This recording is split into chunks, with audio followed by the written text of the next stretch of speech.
Surprise! It is 8:05 p.m. here on the East Coast in sunny, extremely, and I do mean extremely humid Orlando, Florida. And welcome to a special edition of the Wednesday Wrestling Popcast, exclusively here on the Popcast Network. My name is Owen. I am your 95% moderator, 5% contributor. And joining me, as always, is the true voice of professional wrestling here on the Popcast Network, and that is Ashley. I'm confused. Special. Well, I mean, technically speaking, we're doing a Wednesday show, but we're starting at 8 o'clock. Oh, I see. So it feels a little different tonight. Now, if you're asking, where's the video from yesterday? It'll be up soon. Don't worry. I haven't got it yet, I'll be honest with you guys. Yeah. Soon. I was trying to recover from a distinctly average Aladdin. Understandable. But we'll see what AJ thinks of it. I still think it's brilliant that Rocket Man and Secret Life of Pets 2 are coming out here basically the same day. What a smorgasbord that is. Then again, all of it had to be put aside because from tomorrow I'm starcasted. Yeah. As we build to the Thing. Yep. The Thing, which WWE, we now know, is officially acknowledging as competition. About time.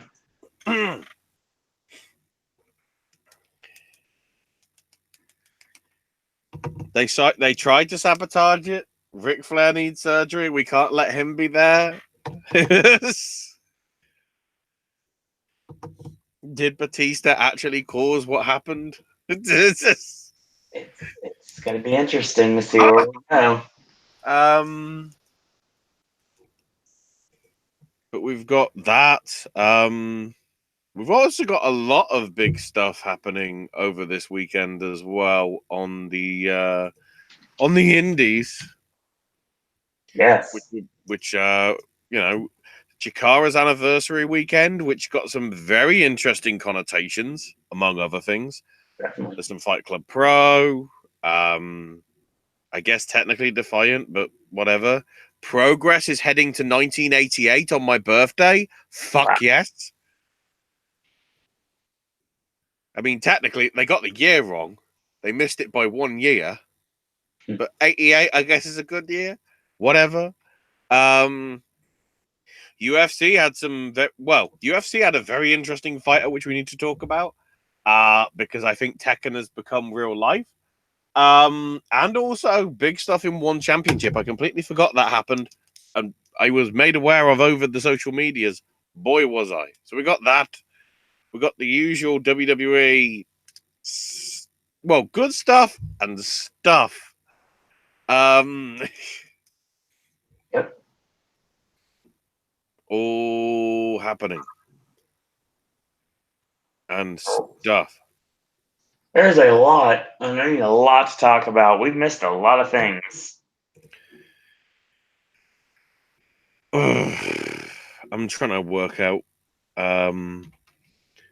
where the best place to start is. I think honestly, since it's the most important thing for many reasons, I think we just get through everything else and we end with AEW. Nah, that's fair. That is all honesty. Fair.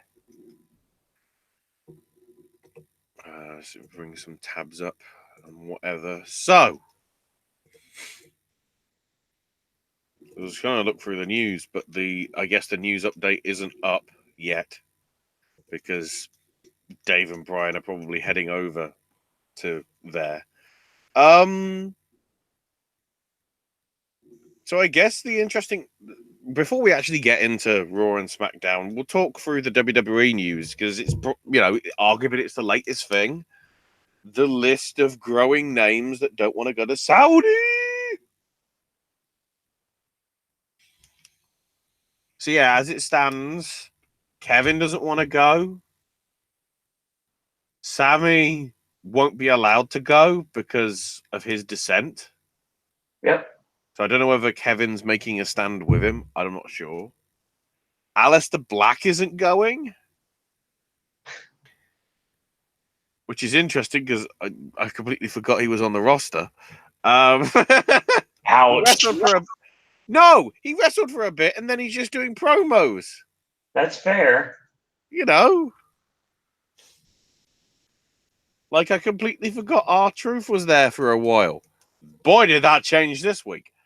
And then also, understandably, Daniel Bryan. And I'm guessing because of what happened last time, Cena isn't going to be there as sort of a last-minute replacement. No. More than likely. So as it stands, it's what? Taker versus Goldberg. Yep. Andrade versus Balor for the IC title. Strowman versus Lashley, because reasons. I think that's the only three so far, is it? I'm pretty sure it's going to end up being Rollins and Brock. And no, that might be the interesting thing because. Oh no, yeah, because the match, because we're not talking about it right now, but SmackDown gave us the Kofi's opponent as well. Yeah, because it should have been from the rumor and innuendo. The rumor is it was supposed to be Kevin. Yep. But we had to jettison in for somebody that's willing to take the money and be the last resort. And it's like, well, somebody called Nicky. Yeah, we've got the 50-man battle royal, which won't be a Rumble battle royal. It'll actually be all 50 in the ring. So if Babatunde's in it, dear God. Oh yes, and also Roman versus Shane, which got announced this week, and then the unsanctioned Triple H versus Randy Orton, because apparently they hate each other. That to me yells sell out even more than Goldberg versus Taker. That match is going to go 5 minutes.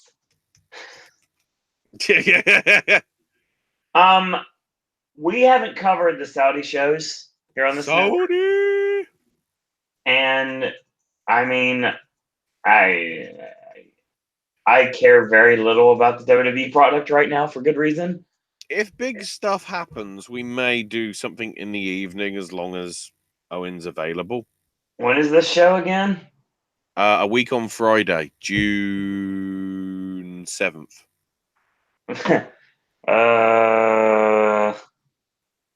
I'll be off work, but I mean, I may have other things I have to do. We'll see. Well, because it's Saudi. It's in the afternoon, so right. I don't know how long the show will be. We may even try and do it sort of afterwards. I'm gonna not be able to watch it because it coincides with me being out, so I won't be able to see it. But I'll get the updates from it. Right. From friends and all that are watching it and going, why is this happening? Why is this happening? And why is this happening? And I will just go Saudi, Saudi, and Saudi.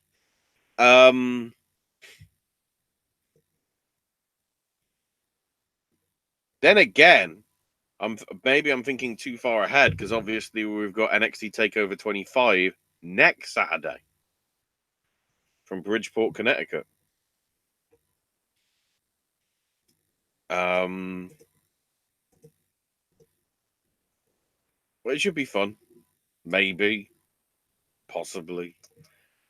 Things. There was something I noticed as well, which isn't listed there. Apparently, Ruby Riot's undergoing the first of 2 shoulder surgeries. So that's why you haven't seen her anywhere. Makes sense. And I might as well get this out of the way now. You know, to get the sad news out of the way. The passing of Ashley Massaro. At the age of what, 39? Yeah, this is really starting to get really intriguing what's coming out about this.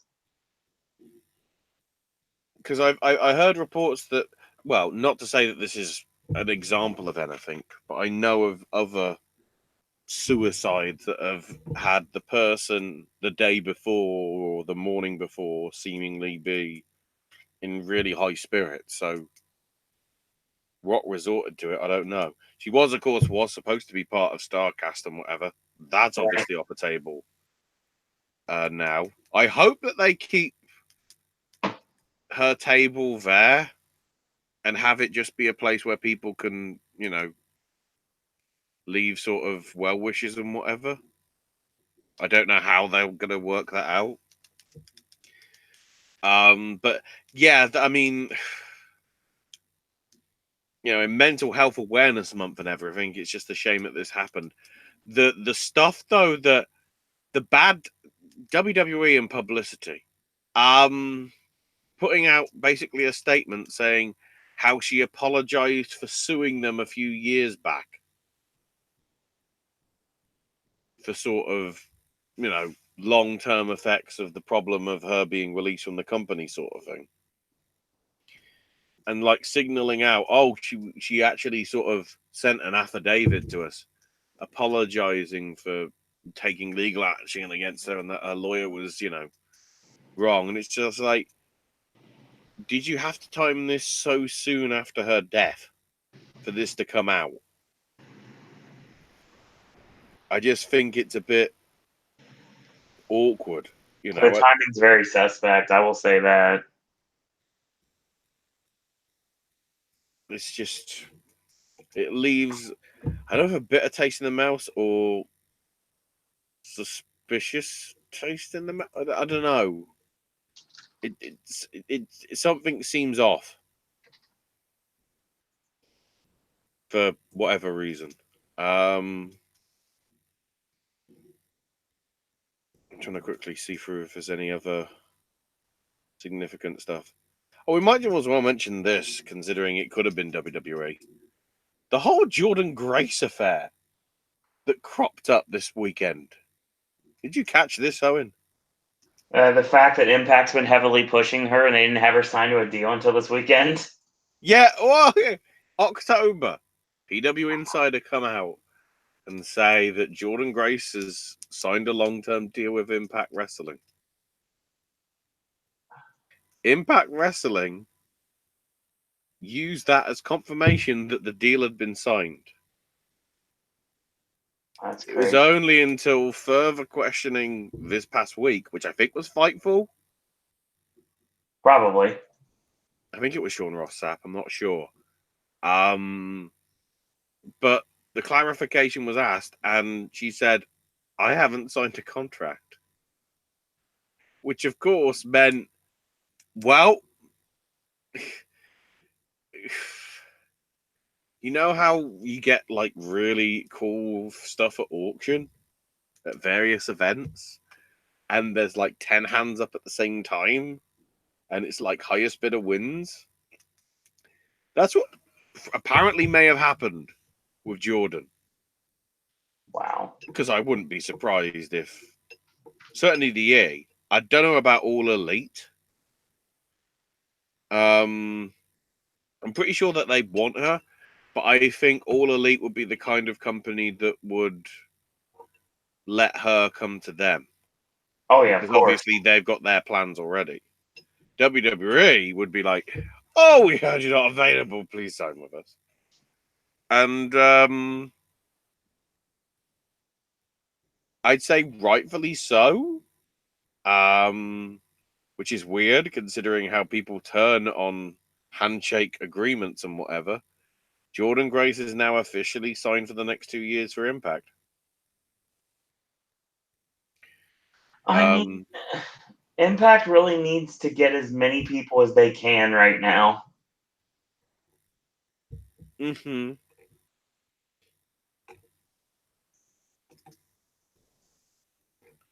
Well, I think Ethan Page is perfect. There was various clips of, apparently they now do like a Twitch watch along thing. Mm-hmm. with Ethan at the base, in Canada. Right. And last week they watched, I think, TNA number 24, pay-per-view 24, which is the infamous one after the Russo unveil or the Russo swerve from Oh, the week yeah. before. Yeah. And it's just brilliant to see Ethan reacting to sort of the crazy spots, the Briscoes being in Impact on the opening thing. And at the same time, the best bit being when Vince cuts his promo saying how he and Jeff Jarrett were smashing guitars over the backs of old grannies, which, Ethan lost his shit at. And then also, when they said, the company isn't called Total Nonstop Action, it's Tits and Ass. Tits and Ass were bleeped on not only Vince, but also on the crowd chanting. Wow. Yeah, all the other times when Russo was saying son of a bitch, which was about a dozen, were perfectly fine. Son of a bitch is not allowed. Oh, son of a bitch is allowed, but tits and ass, no.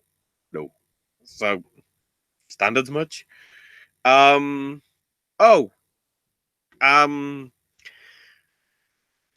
and Bray Wyatt are now the proud parents of Nash 6 Rotunda. Yes. Is that a nod to Kevin and X-Pac? No. Well, it's K Nash, and it's 6 with 2 X's. Admittedly, it's an I, not a Y, but still, it's just like...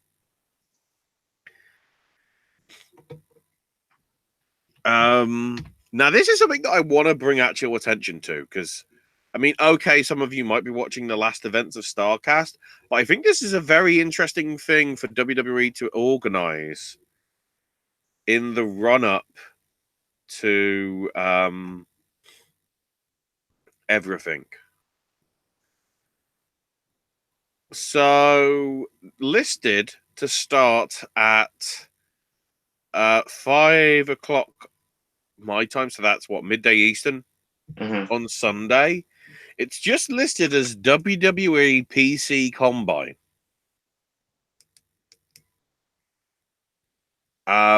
Basically, the Performance Center Combine, I don't know whether it's live or whether it's recorded, but it's the annual thing that they do, like with the NFL Combine. Sorry, Owen, I'm talking about sports. Yeah, no idea what it is. Well, they go through a various sort of events to see who's the fastest sprinter, who can do the strongest lifting, various sort of thing, like American Gladiators or whatever. Okay, that's fair. It obviously in sports they do it to do the extra analysis to go, right, this person will be a good person to have on our team, sort of thing. Now, some of you might be going, what's special about that? The special thing is, it's 8 hours long. Oh my god. So they are going to be showing the full stuff. So if you're intrigued about some of the people that have only just joined up, depending if it's live, Strickland's going to be there, DJ Z's going to be there, Kushida's going to be there, Trevor Lee's going to be there. All the new signings, along with the regular ones, Gargano, Cole, Baszler, Io Shirai, Undisputed Era, Street Profits. They were all going to be somehow part of it. And then after that, at 8 Eastern, I think this is the first episode of the new series, WWE Untold, which is apparently the story of what would have happened if Bischoff bought WCW. Okay, you've got my interest. Yeah, basically the idea is, well, we've heard of the whole Bischoff was going to relaunch the thing. Yep, I remember that. Couldn't get the rights to the tape library. Also correct. So basically, it's Bischoff telling what he would have done to actually do the relaunch before AOL Time Warner sold it to Vince for a pittance. So it's an interesting sort of what if parallel. What would have been the competition 20 years ago as the competition is showing up 20 years minus a day ago? Because it's airing obviously on Sunday and the thing is happening on the Saturday. So yeah, there's unsurprisingly, the Performance Center Combine isn't then being repeated on the network because that's an 8-hour block. So that's going to be a thing that I'm going to be catching as well because I'm intrigued to see, as I say, whether it's live or whether it's like been pre-recorded and already done. Right. But it's just interesting. You'll be seeing some talents there that you haven't seen before, or vice versa, or some that you see regularly, and you'll be able to see which one is shit. The really awkward thing is, are we going to see people injure themselves and it's like, oh shit, this is a bit awkward. Secretly, I'm hoping that Tegan Knox is going to be there doing something because I need to know that she's still on the roster. But yeah, I think that's just an interesting thing that deserves to be happening. Or deserves to be seen, I should say. Deserves to be happening. Blah, blah, blah. English, not my strong point, I guess. And also interestingly added for the July 13th Evolve show, the 10th anniversary for Evolve/Dragon Gate USA, the ECW arena is going to have Drew Gulak versus Matt Riddle in a one-on-one match, which is sort of a rematch because they were part of Catchpoint when that was a thing in Evolve, so it'll be interesting as to how that goes down. And also AAA have confirmed. I mean, this is partly to do with what's going on with Double or Nothing, but it's separate. Whatever happens, the Bucks and the Lucha Brothers will be having a rematch on AAA's Verano de Escándalo show, which is basically their equivalent of SummerSlam. The interesting thing is, we're not even a month away from it because it's June 16th. Wow. So it's from this weekend, 3 weeks. God. Tears gone by so fast. From the Double or Nothing tag title match. So I guess that'll be one to might be watch on Twitch. So that's the news, I guess. Unless stuff comes in from Papa Dave in the next hour or so while we're on. So I'll be refreshing that constantly. So to the wrestling. Raw started with Brock and Heyman. Oh, I completely forgot. Why are we talking about that? I jumped too far ahead. I forgot that we didn't do a show on Sunday. No, we didn't, because I don't care. I literally do not care. Wow. The Bryan and Rowan versus the Usos non-title on the pre-show was a good match. Not surprised. Although, why Daniel Bryan's on the pre-show? Is this what he gets for basically not wanting to go to Saudi? Put you on the pre-show. Yes. We opened up with a women's ladder match, which Bayley won. Interestingly, by basically shoving Mandy and Sonya off. You know what this is. To grab it. Oh, are we spilling the tea on Sasha? That's exactly what it seems like. Like, we had no interest at all in pushing you or doing anything with you or making you not out to be a laughing stock and rebuilding you. But then your partner decided she wanted to do what she did, and now to keep you to stay with the company, why don't we just have you beat Charlotte. And that's what they did. But honestly, Ashley, I think it's a Are we little saying too that late. Are we saying that the four horsewomen might have sway in this company now? Not all of them. No, but I'm wondering if Charlotte and Becky have collaborated with Bailey to basically go, if they get rid of Sasha, we all walk. Oh, you mean the Radicals? I mean, maybe. It's possible. Because we know that WWE wants four horsewomen versus four horsewomen. They have to It's been decide which openly one to do talked it, though. about. It's been openly talked about for months, if not years. Only problem with that The match rumor and innuendo is that there's an issue with that. If you haven't noticed, most of the four horsewomen on the opposite side aren't really grasping as much as they could be at this point. The stuff that I've seen, It's Jessamine and Marina, has been pretty good. Yeah. The problem is that they'd have to be accelerated to main event level probably much faster than they should be. Shayna, I think, is on the verge, hence why she's been champion for so long. She's fine.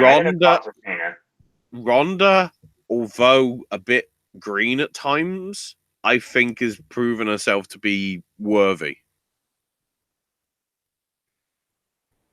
I don't know. But we'll get back to Bailey. So then we had there was the big backstage thing with Zayn interrupting Triple H, saying that Strowman was banned from the building, and that protection would only be required for Zayn if he tapes his fists up. And I'm like, oh my god, are we going to put glass on him? Is this somebody's Type A death match? Yes. So then the 2-minute match, Joe versus Mysterio, except Mysterio won.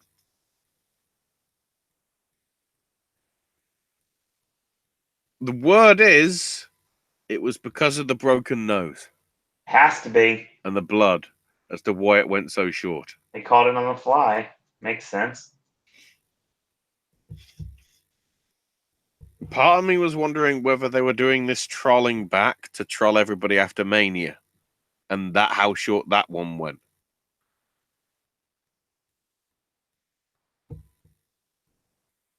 And then, of course, as it turned out in the beatdown afterwards, Mysterio actually got legitimately injured. So, Joe got hurt by accident, which in turn meant that Mysterio got hurt by accident. What the shit?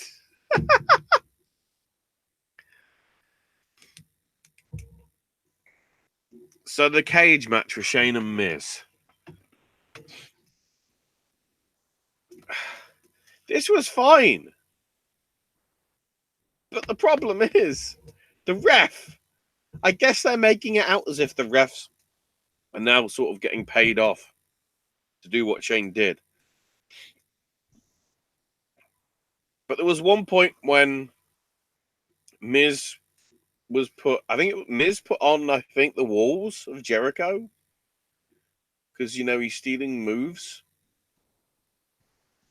Oh, no, actually, no, it wasn't. It was Billy Goat's curse, wasn't it? I believe so. It was the reverse walls. And Shane got to the ropes. And rightfully so, the referee's like, I can't do anything because there is no rope breaks in the match.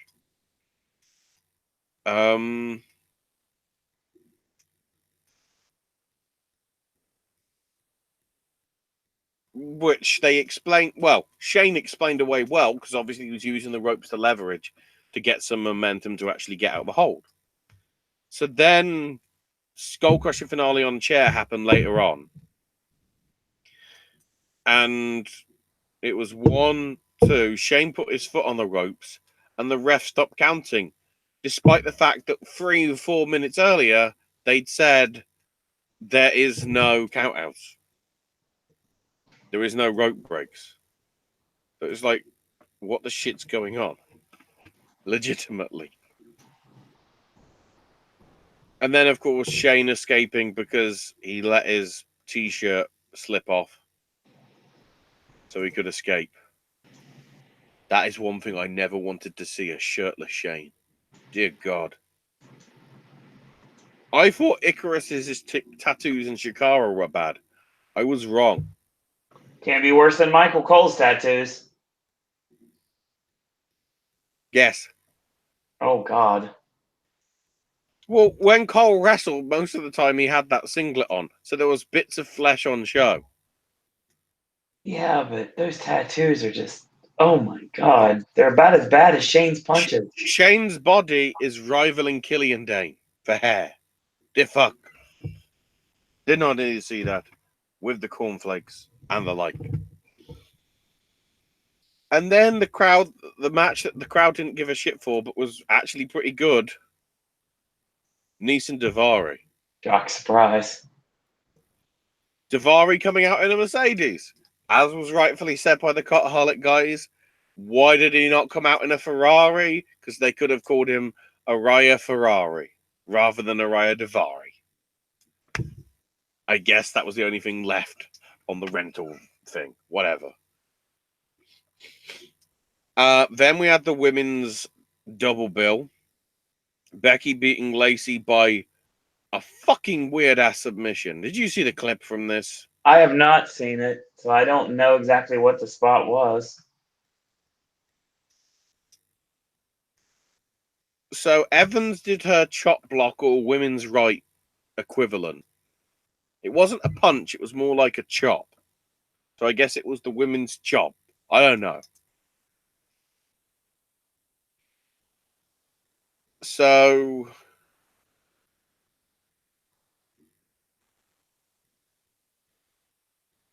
Lynch got pinned. Not only did the referee stop counting, he didn't count at all, despite the fact the shoulders were down on the mat. I'm confused. Which then Becky reversed into disarmor. Okay. Which apparently Lacey was immediately tapping to. But she was doing like... She was doing such slow tapping, I was like, couldn't that just be interpreted as hers reaching for the ropes? It's just like, absolutely terrible. Whether Lacey just lost the shit.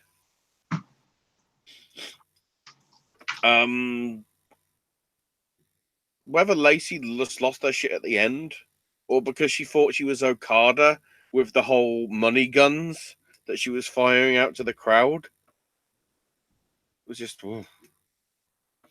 Thankfully, then we had a good match with Charlotte and Becky, which was ruined by a really fucking confusing finish.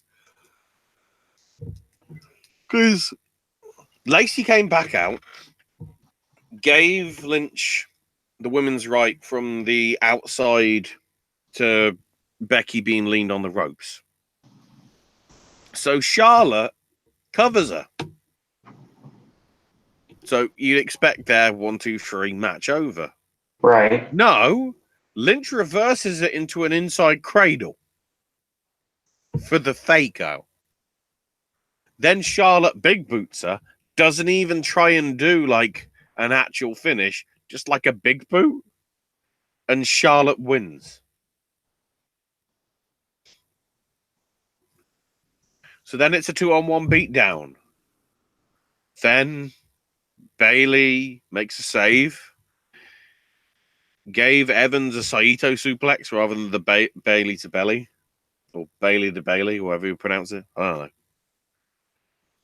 And she's teasing like, is she going to cash in or not? Is she going to cash in or not? Is she going to be a bad person and cash in on a helpless person? And she was just like, yeah, fuck it. And Bayley, interestingly, won with the dusty elbow.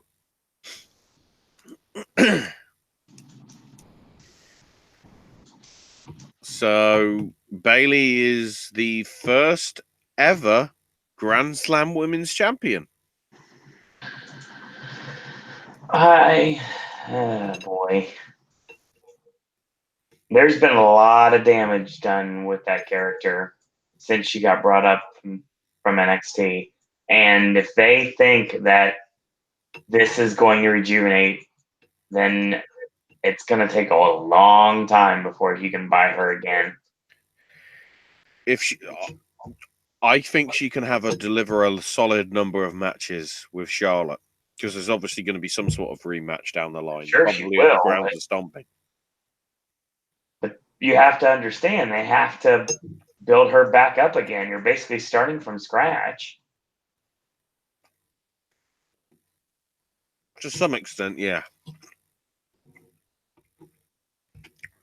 The key thing to note, though, Charlotte's already now on 9 titles. At the rate we're going, she's going to have the belt more times than her dad before John Cena trumps her dad. That's how important. That's how much these titles really mean. Roman's backstage. Elias creeps up behind him for about 10 seconds and smacks him with a guitar.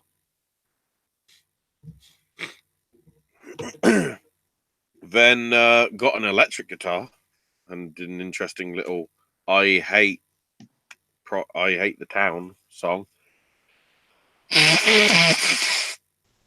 Roman came out. Superman punched him. Rolled him in the ring. Rings the bell. Wah! Spear. The match is over in 9 seconds. To be honest, it did what it had to do. It made Roman look strong without having an unnecessary match between them, which we found out the problem of on SmackDown. Then Seth and AJ. Do I need to tell you that this match was good? There's no reason to. Of course it was. The big bit, Seth going for that curb stomp and being transitioned perfectly into a Styles Clash was ridiculous. Just really good. Clean as well. Handshakes at the end. Intrigued to see what happens with that. Down the line. So then it's a 6-man tag match featuring the Lucha House Party. Except here comes Lars Sullivan, who destroys all 3 of them.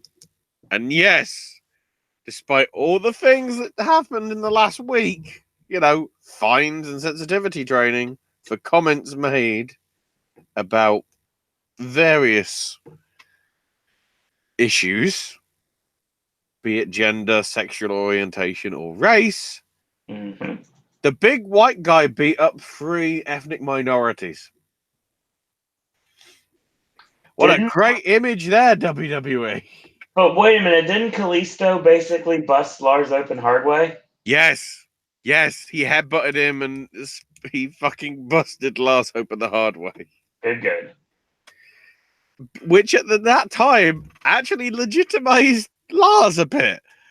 Just like how it did with Becky, just like it did with Stone Cold. It was like, we're seeing like he's a hard ass and he don't care. The bit I liked was he wiped the blood off his forehead a bit and wiped it across his pec as if to say, I'm proud to bleed sort of thing. And WWE's going, can we make that black and white in the replay, please?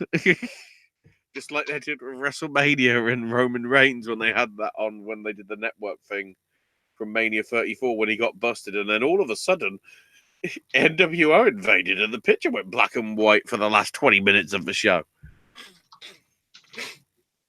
Kofi and Kevin was good. The problem is it had to follow match of the night, if not match of the year for WWE so far, not including NXT. Kofi retaining with Trouble in Paradise. It was good. And I forgot that it started here. Super Showdown is going to be bigger than WrestleMania. then why the fuck is WrestleMania your biggest show of the year when you're legitimately a month afterwards saying it's fucking child's play? Saudi is the biggest show of the year. How much ticket revenue do you think they get? I'm pretty sure they must make more in merch sales from WrestleMania weekend and fan access than they do in Saudi. But whatever.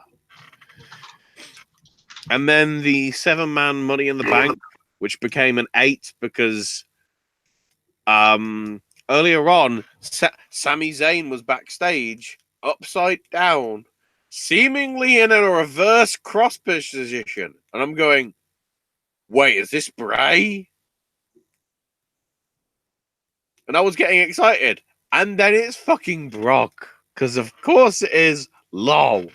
Oh, real quick, I have to throw out a shout out to a friend of mine, Chico Adams, for getting a couple spots on WWE broadcast this past weekend. Oh. He was in that segment. That's the reason I wanted to bring it up. He was a doctor on SmackDown, Dr. Chico Adams. Yes, a big shout out to him. The bit I liked as well with, Antichrist Sammy was Triple H was like, he had to pull the curtain away from backstage. Like, you don't need to see this. Except when he pulled the curtain, there's about a 3-foot gap between the edge of the curtain and where the edge of, the other curtain bit was. So the cameraman could have just, peeked around and gone, you didn't do a good job of covering it up. If you see the clips of it, Owen, you can see there's a giant gap in the curtain. It's like, oh, oof. Of course. Why wouldn't there be? But yeah, Ali's got it won. He's at the top of the ladder. And he's got his hand on the briefcase. And when Brock's music hits, he does nothing. He doesn't try and take it off before Brock can do it. The word is apparently Ali was supposed to win as well. Yeah, Lesnar came out, shoved a ladder down that was at the side, basically killing 2 cameramen. Then shoved Ali off the ladder. Laughed, went up the ladder himself, got the briefcase, and sat up there at the top. Because he really needs the briefcase to justify a rematch with somebody, doesn't he? Apparently. He only needs the briefcase if he's cashing it in on Kofi, which I fear might happen at Super Showdown. Oh, Brock taking both titles? No. Brock is going to be in... Well, he could do, yes. Which would be fucking stupid. Because surely Brock deserves a rematch anyway, doesn't he? You think so, yeah. Because he lost the title at WrestleMania and he hasn't had his mandatory rematch. So I've got a feeling the rematch happens and he loses. But then they do Kofi versus Ziggler. Kofi retains despite being taken to the limit by Ziggler. There goes Brock's music. Brock cashes in on Kofi and Brock is SmackDown champion. Oh, you mean what I already said was going to happen months ago and people thought I was crazy? Well, that was before we didn't know that Brock was fucked up or not going to UFC anymore. Yeah, but I still had the idea of Brock winning the title and taking it to SmackDown, so... Because Fox. Yep, exactly. Because Fox will want a asset. But then at the same time, apparently USA were very unhappy with Roman being drafted to SmackDown. Hence why you've been seeing Roman on both brands for the past 3 weeks. So I'm wondering whether Brock is now there as a replacement for Roman on the Raw brand. We'll have to see. We'll find out in 2 weeks. Or 2 and a bit weeks. I feel like Brock in this day and age is going to be like how Hogan was in the 80s. He'll be a special attraction. So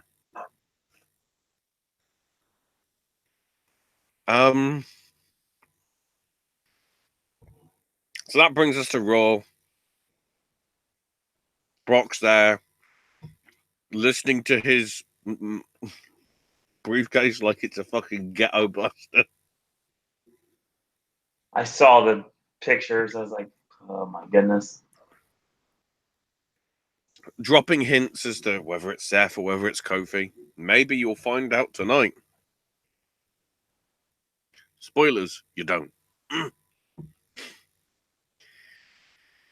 Mick Foley's backstage with a thing greeted by loads of people. Although it is worth noting, when he spotted Drake Maverick, he said, "Hey, Spudster."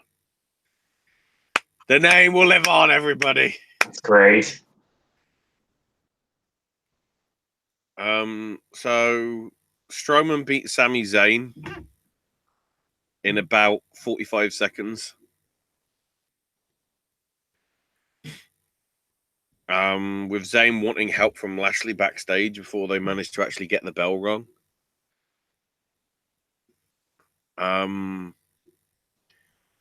Which the distraction didn't help, and Strowman basically said, "I'll deal with you later, Lashley."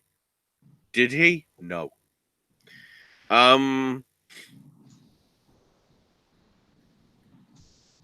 So then Charlie Caruso's interviewing Lars. And basically, he's about to talk, and then here come the Lucha House Party. Beat down on him. Sullivan, you think, sort of like, gets the upper hand. But eventually Dorado gets hit with a freak accident, but then he's about to powerbomb him, but Lucha House Party pull him to safety. So apparently Lars is already questionable in terms of being a monster. Are we turning on him that quickly? Oof. It's possible. Cesaro and Ricochet. Problem is, this happened in Chikara. So you know what? It wasn't as good as that.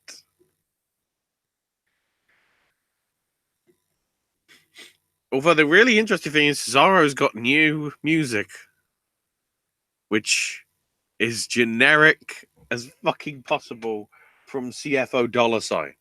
Oh, God. Thing is, it fits better than the bar music. Well, the bar music makes no sense, but I like Cesaro's old music.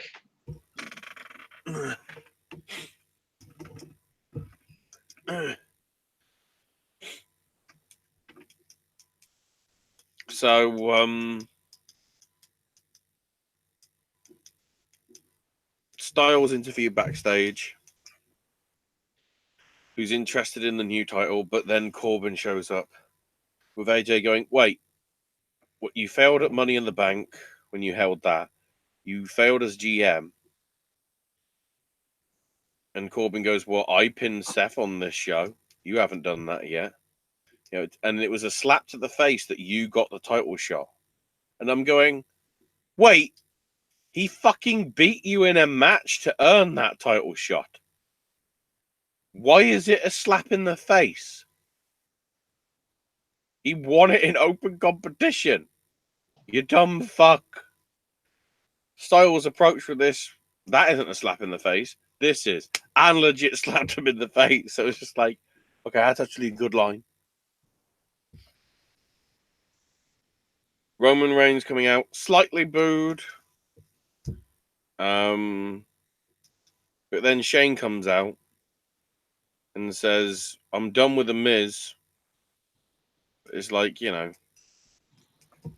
why did you beat my dad? Who beats up a dad? I mean, really. And then Reigns goes, "I hate spoiled white kids. I'm done with Elias, so the schedule's wide open."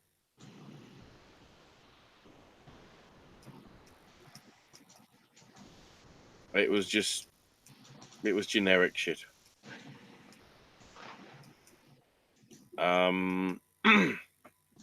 Miz confronted Shane backstage. Revival beat the Usos.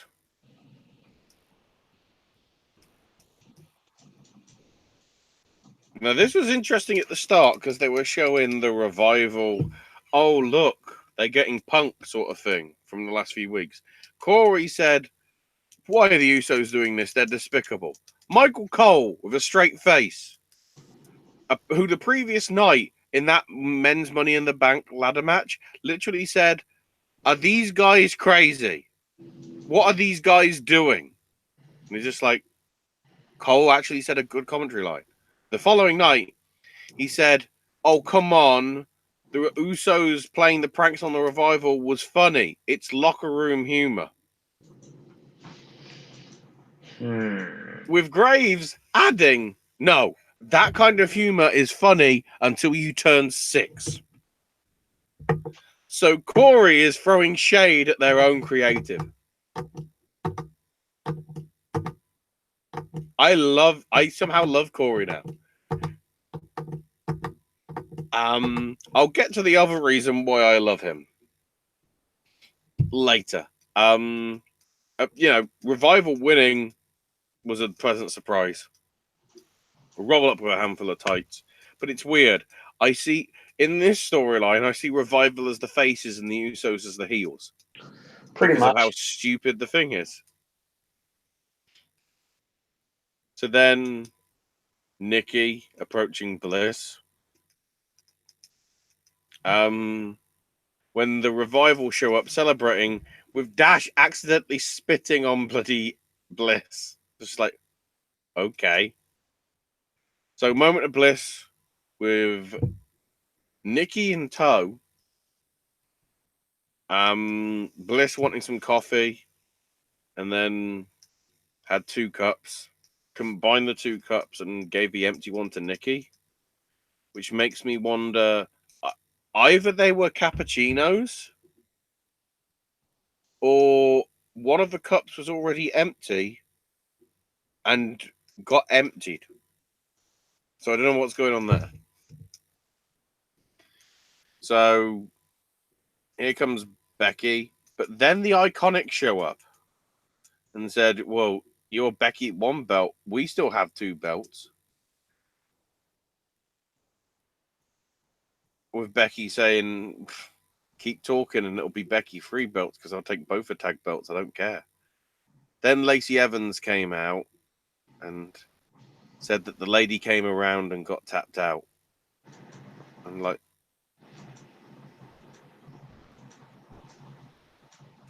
Lacey Evans was just like, oh my God. There's a vapid thing in the room. And Becky was like, I'll fight all 3 of you. I don't care. And then Nikki's just like, okay, I'll join. And then Becky motioned towards Bliss and basically said, you can be our 3rd partner. And Bliss is like, no, I'm not doing this. And Becky just said, just stand on the apron and look pretty. And to be honest, she did. Bliss did not do anything. She was just drinking from a coffee cup. Just stood on the floor.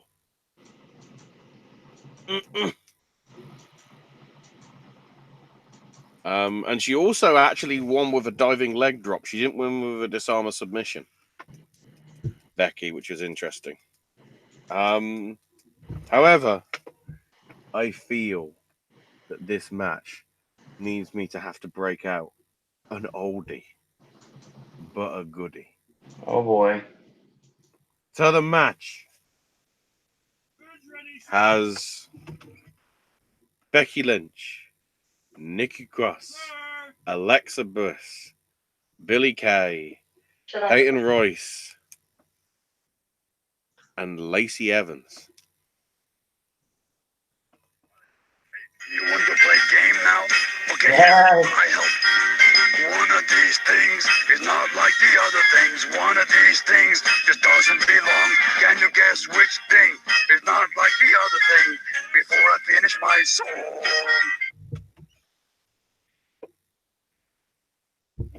What I'm trying to say is there's some NXT people there that belong. There's one that doesn't. Yeah, probably a lot more. And then comes Foley.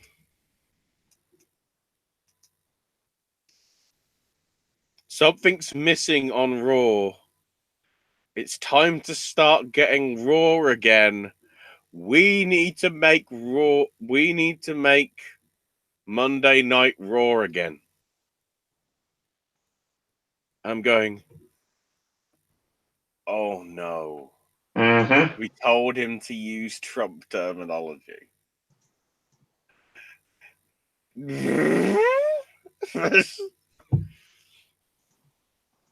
Well, you could always just equate it back to Impact with what Dutch was doing. So the new belt is the 24/7 title. I've carried backyard wrestling titles that look better than this belt. I like the fact it's colored green. That's the only thing I like about it. It is super ugly. I think that the actual center plate is okay. Not great, just okay. The side plates look like they're fucking... Take a cornflake box, cut a little rectangle out of it, cover it in gold foil, and stick it with super glue on the side of the fucking belt. Why are those gold plates on the side? Couldn't it just be like buckles rather than have unnecessary shit?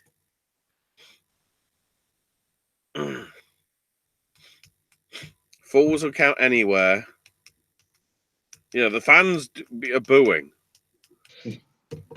I can't remember what the reason that he gave was, but in all honesty, I think it was the design isn't great.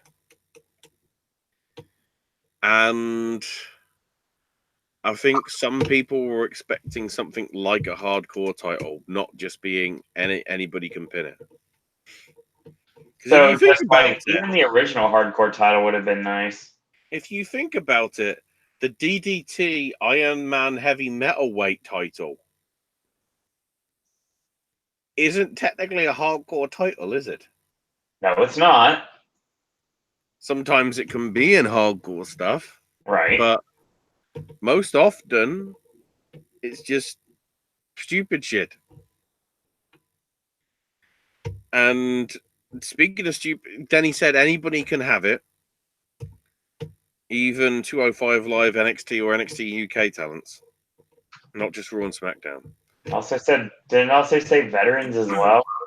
Oh, legends, yes. Legends, yeah. Legends is what Foley said. It's like, oh, okay. So Foley leaves the belt in the ring and he says, we're going to have a scramble to see who gets the belt. So we practically had a reverse battle royal to crown the first champion. God. And like sometimes people got in and rather than go for the belt, they went and fought somebody that also was coming in to go for the belt. And then they got taken out. Eventually, Titus got it. And then as he celebrated on the ramp, Robert Roode, inside cradle, schoolboyed him and pinned him. And then there was... Roode was being chased for quite a lot of the show. There wasn't a full Firefly Funhouse this week.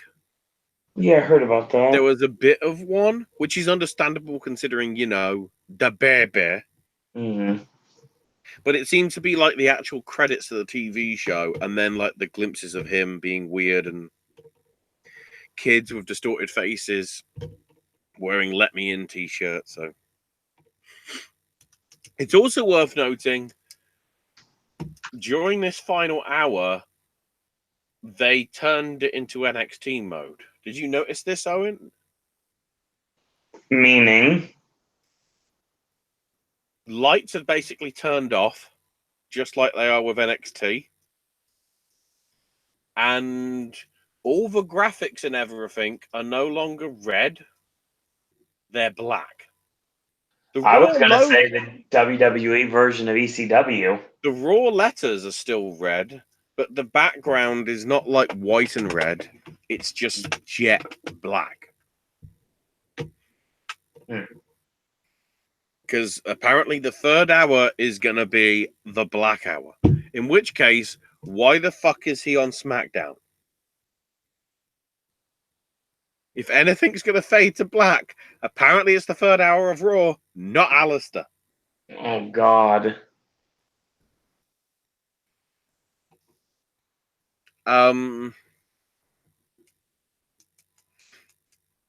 Drew beat The Miz in a pretty good match. Shane got involved as well. Afterwards, trying to go for a coast-to-coast dropkick, but Roman made the save. So then Rude bumps into Corbin and Lashley, who just stared at him. They didn't try and pin him. They just stood there watching. So this title that everybody's going to want to have, Corbin and Lashley were like, fuck that. I don't want that piece of shit. Which is brilliant. I mean, it isn't, but it's funny. So then Joe cut a camera promo saying we all saw what happened. He wasn't worried because he knew Mysterio's a nobleman. He wouldn't allow the travesty to continue. He'd do the right thing and give him the title back and set a good example for his son. And if he doesn't, just imagine the example he will set in for himself.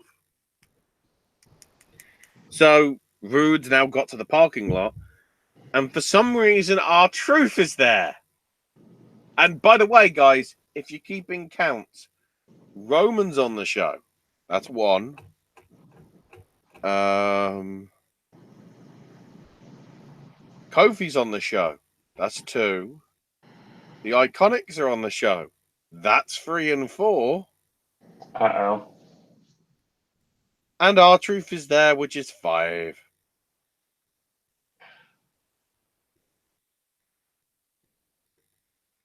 Unless they're counting the Iconics as a tag team, so that's 3. In which case, you're fucking stupid.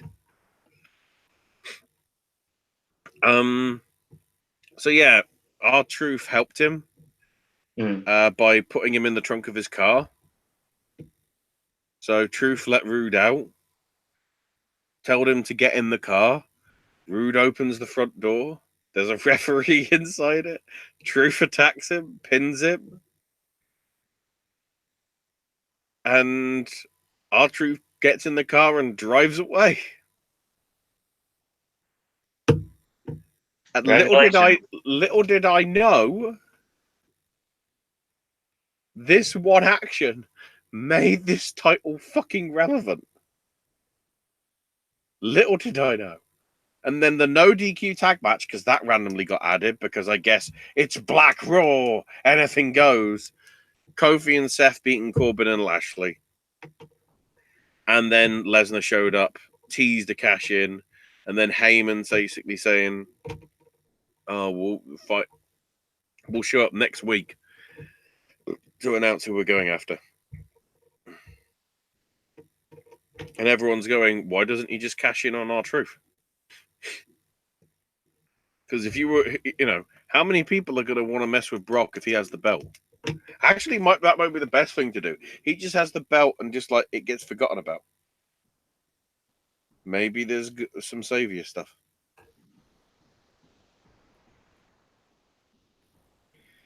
SmackDown opened with Elias and Shane in the office, and basically he apologizes for losing to Roman at Money in the Bank and is looking forward to Super Showdown and promises to be in Shane's corner. Which Shane didn't want, apparently.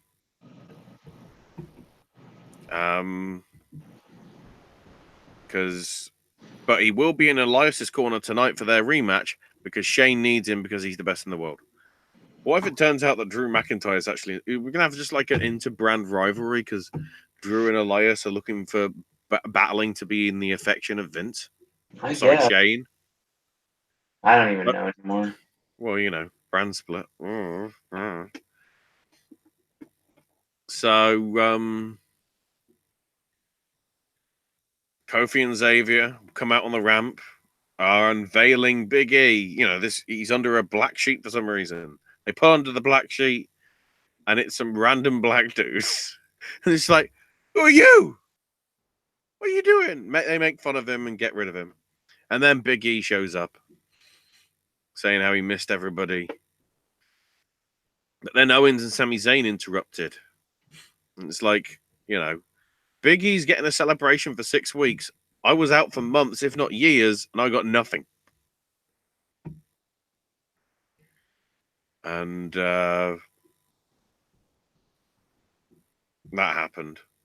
And then Carmella's looking for R-Truth with Apollo Crews and Drake Maverick also there.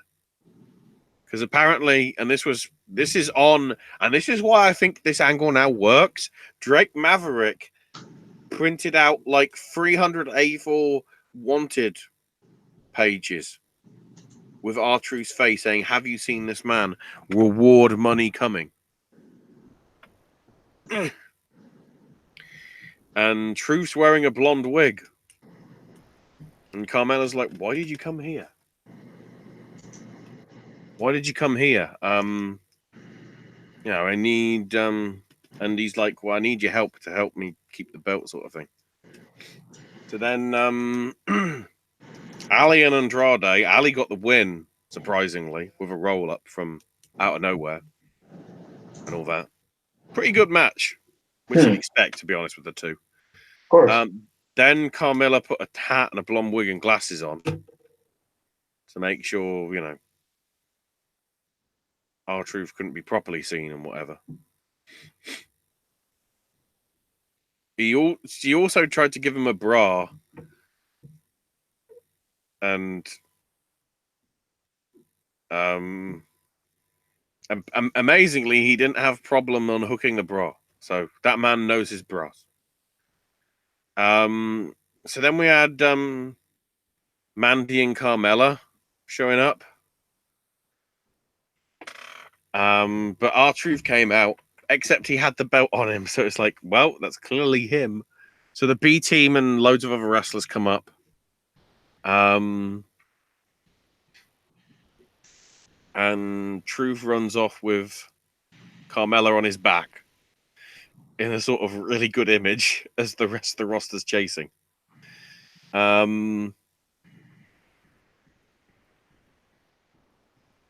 Kayla interviewed Bayley, saying that she's past the hugging and wants everybody in to bring her A game. So it looks as if the hugger section is officially dead now. They're just trying to make her into a face wrestler without the hugging gimmick, I guess. Because I guess they've realized the hugging thing is like old. So then R-Truth and Carmella go into the women's locker room and immediately run out and so sorry. And then the wrestlers show up.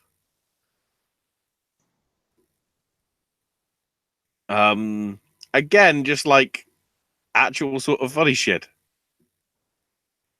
Stuff that is actual sort of funny and not sort of stupid funny like the Uso revival stuff. So then Kofi beat Sami in a non-title match. Because apparently Big E got attacked by Kevin Owens. And Xavier went in with him to the local medical facility because it's not a hospital, honest. And then after Kingston won, it's like, where's Brock? He's going to cash in now, isn't he? And then here's Ziggler. Beats down Kofi. wrapped Kingston's head round a chair and jumped on it. And Kingston was like motionless. They got him on a stretcher and like all the big shit. But he decided to walk out instead. So then Roman could hear Elias playing backstage. What's happened? Elias is playing his song on top of one of the loading trucks, which was, again, actually pretty good. Then it had to go downhill because it's Becky Lynch and Bayley versus Charlotte Flair and Lacey Evans.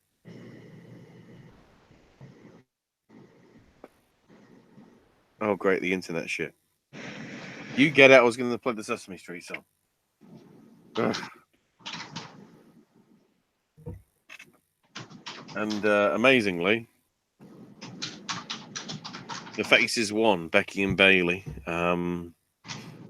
Bayley winning with an inside cradle on Charlotte, because reasons. R-Truth and Carmella backstage. Jinder attacks him. Tried to get a win. Didn't. B-Team tried to get the win, but they argued about who was going to pin him. And Truth and Carmella ran off into the night.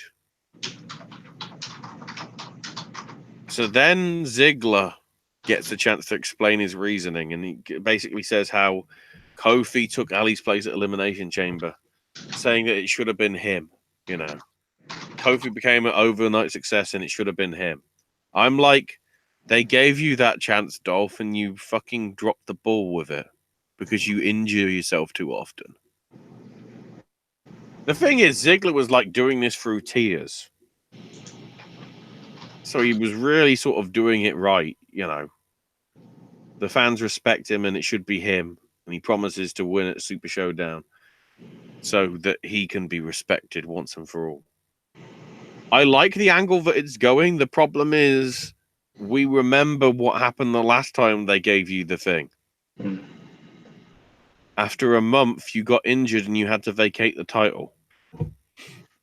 Kofi doesn't have that opportunity.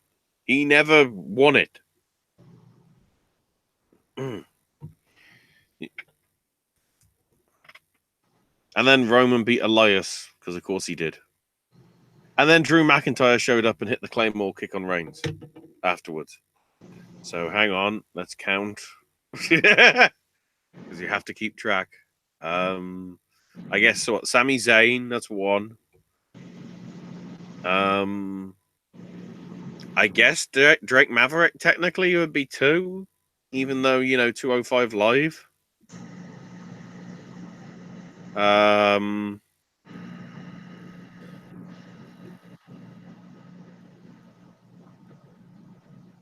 Lacey Evans would be three.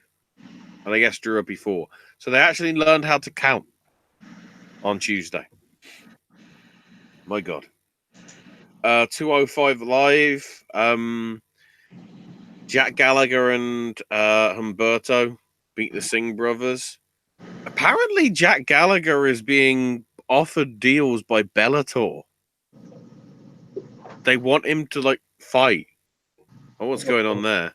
Doesn't make any sense. And then, by the sounds of it, I mean, it wasn't announced officially as a number one contenders match, but they sort of angled it like that. Tozawa beat Kendrick, Daivari, Kanellis, and Oni Lorcan in a 5-way. To get the win.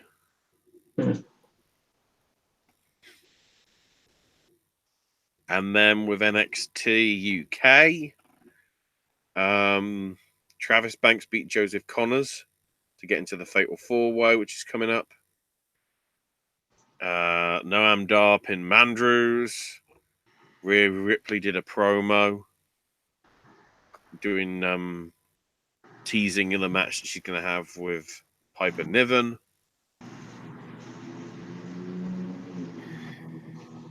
Also, interestingly, Cassius Ohno wanted a word with Johnny Saint and not Sid Scala. he called him Sid Justice and Savvy Sid at some points. And then Volta and Pete Dunne had apparently a really good match again. Probably not as good as the last one. With Volta retaining, unsurprisingly. So then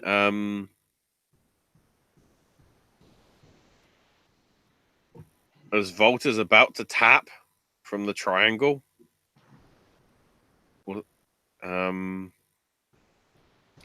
Fabian Eichner shows up, puts Volta's foot on the rope, which the referee didn't see. And as the ref was dealing with Eichner, Marcel Bartel hit the ring, clocked Dunne with the UK title belt. Volta hit the power bomb, and the guys pose as, I think it's Valkyrie, isn't it? They're calling themselves. I think so. That's what, Ring Camp version now? Yeah, Ring Camp 2.0. Yeah. It is Valkyrie. Just how British strong style is some brummy lads. Pretty much. Things happening. Lol. Stuff. Herd to gird.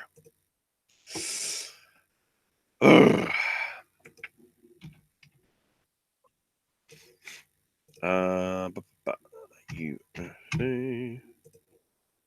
And just get my Bellator stuff up, just in case there is stuff that I completely forgot about. Right. So shows from the past week. Let's bring up night 4.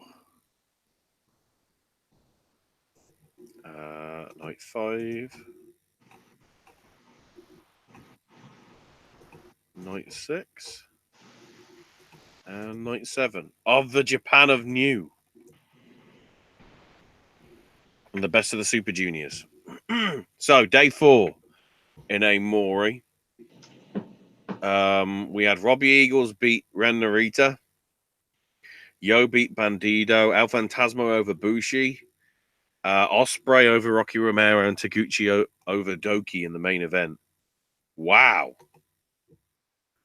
They let Doki and Taguchi main event and go 27 minutes? And apparently they had a really good match as well. So, although maybe Ospreay and Romero was probably better.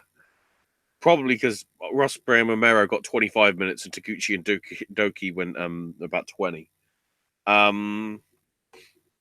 So interesting stuff there. Night 5 in Yamagata, Japan. We had Sho beat Taka Michinoku.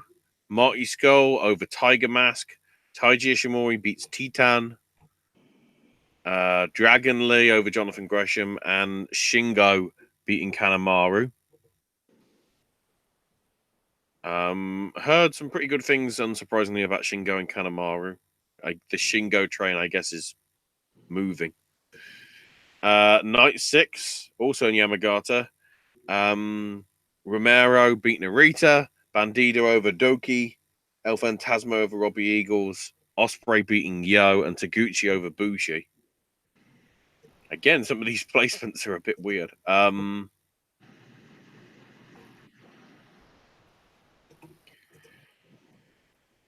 I'm trying to quickly see if I can get the night 6 card or the bracket. Please help me, Observer.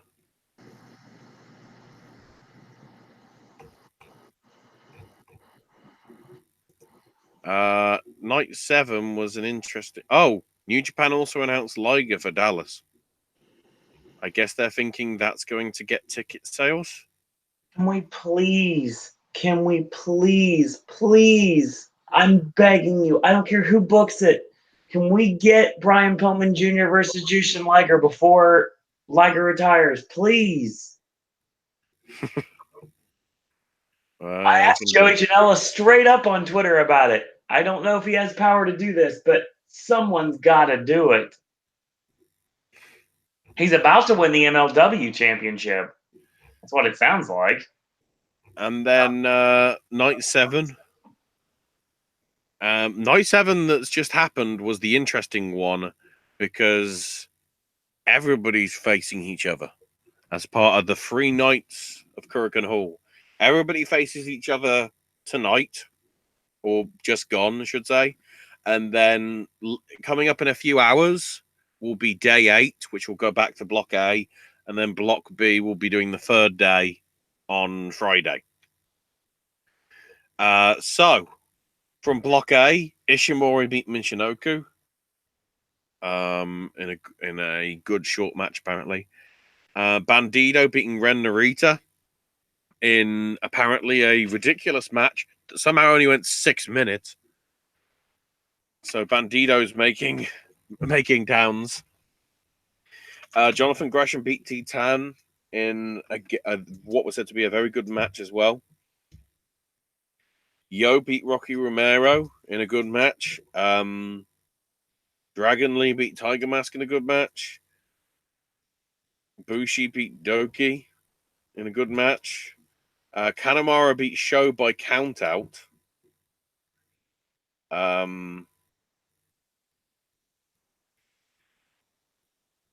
Which was an interesting end, especially because the young lion basically got shoved into Sho to stop him from being able to make it in Sho for the thing. Robbie Eagles beat Ryosuke Taguchi.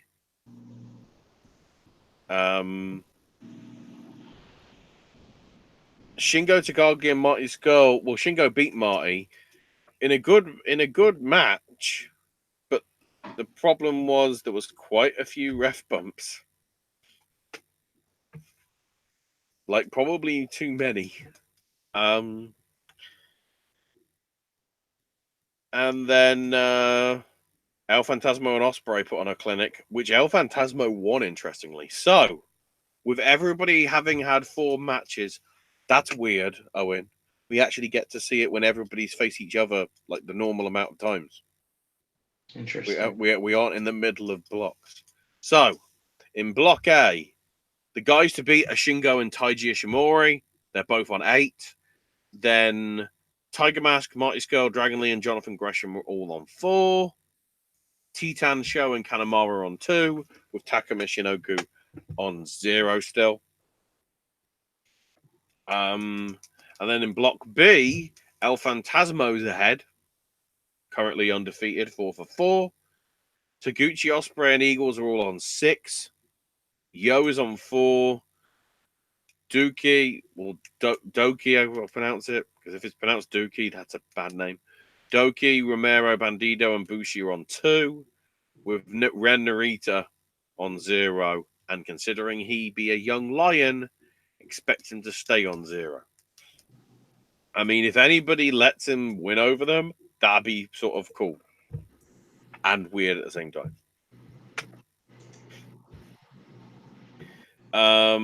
AEW from this past weekend,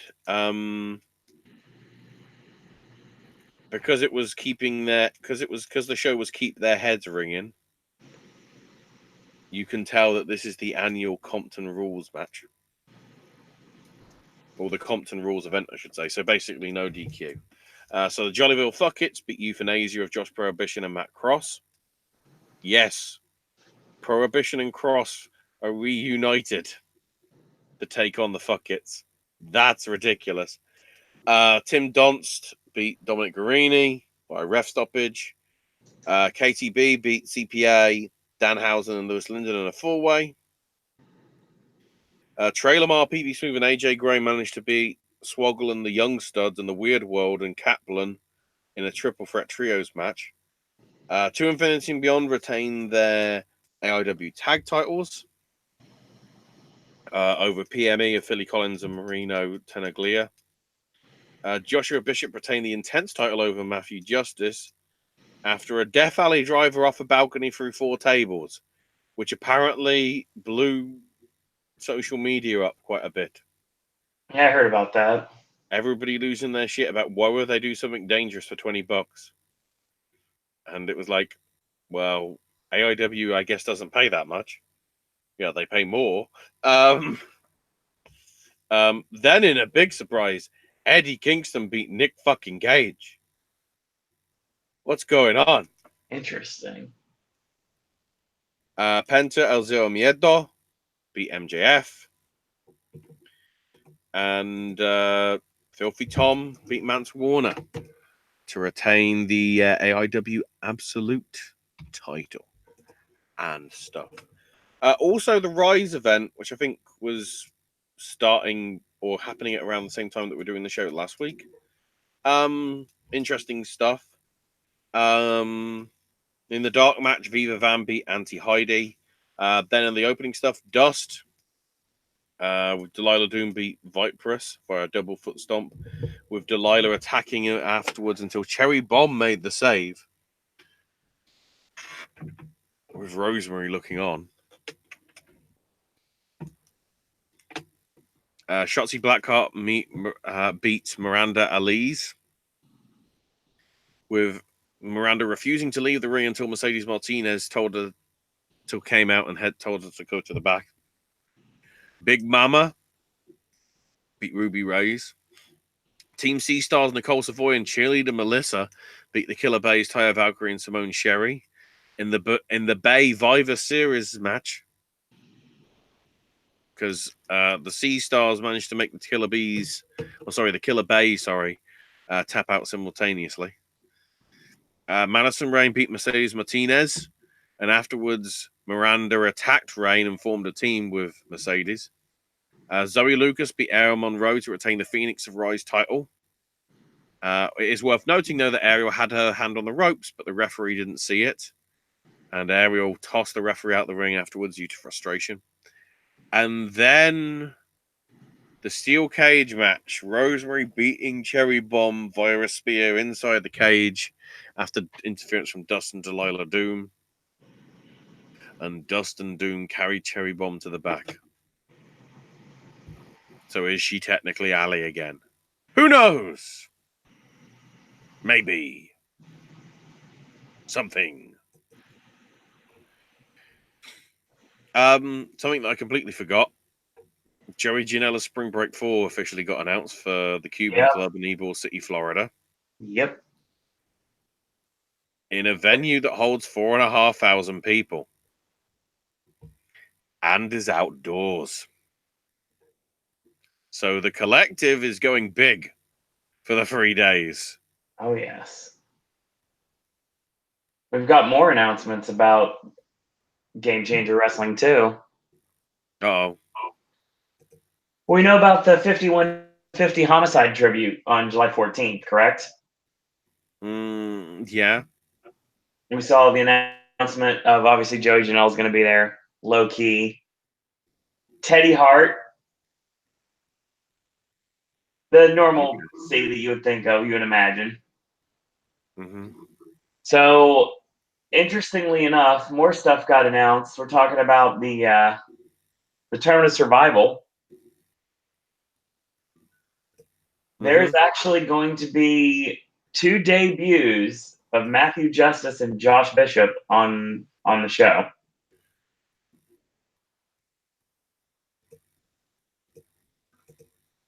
The cool thing is they announced some of the first round matches for the tournament.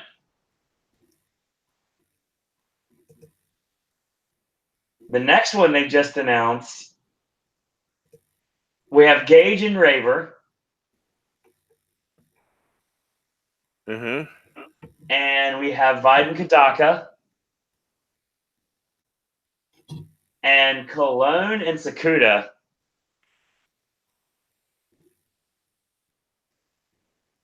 All announced for Tournament of Survival 4.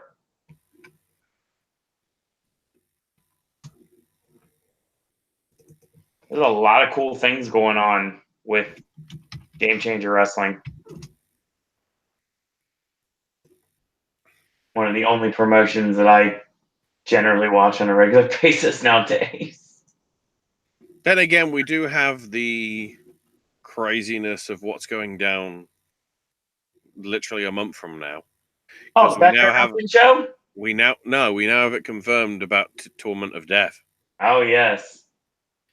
So there will be a random hardcore match with Mance Warner and Matt Tremont. Yep. Of course there is. And then we know the brackets, we just don't know what matches they are. So it'll be Jimmy Lloyd versus John Wayne Murdoch, Casanova Valentine versus Big F and Joe, Jimmy Chondo Leon versus Connor Claxton, and Dan O'Hare versus the Session Moth, Martina. God, I wish Session Moth would win, but I don't think so. But it'd be Jimmy Lloyd being interesting being in there though, because I don't. Hang on, I need to look at my history. Nobody has won Tournament of Death back-to-back years before. I think. Let me have a look. Oh no, I take it back. Oh God Almighty! Yeah, Masada won 3 in a row. Then again, they randomly did 2 that year. So if we're taking the June ones as canon, he has won 2 in a row. Ah. I was getting confused because I was looking at the list of the runner-up instead. Yeah, so Wife Beater, Mondo, Wife Beater, Necro Butcher, Gage, Younger, Brain Damage on a separate event in 07, Danny Havoc, Thumbtack Jack in a non-numbered event, Scotty Vortex, Nick Gage again, but that was Germany, so it was not sort of canon. Masada did 110 and 11, the European one in Germany, which isn't canon. And then luckily, we actually get normal numbers. So it was Danny Havoc, Young Gasai, Matt Tremont, Ricky Shane Page, Jimmy Havoc, and then Jimmy Lloyd last year.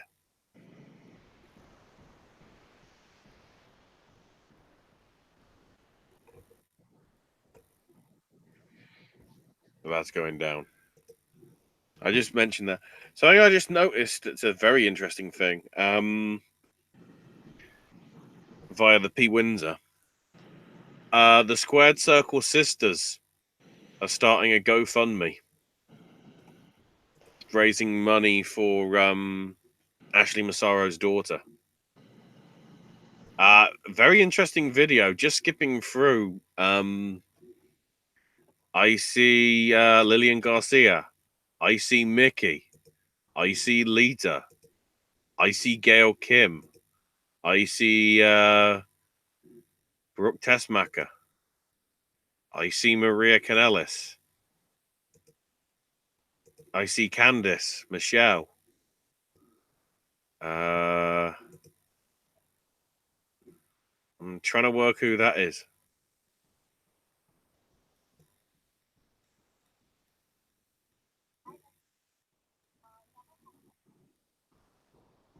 I don't know who that is.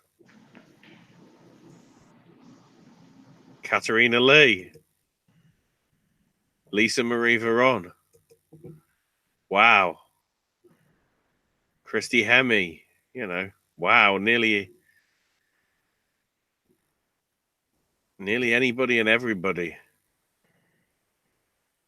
Trish looks completely different with glasses on. And Tori as well. As I say, they've basically raising money to give Lexi some money, basically, so she's got savings to be able to sort out college in New York State and whatever. Makes sense. It's only been live for about 14 hours. It's already raised nearly $20,000.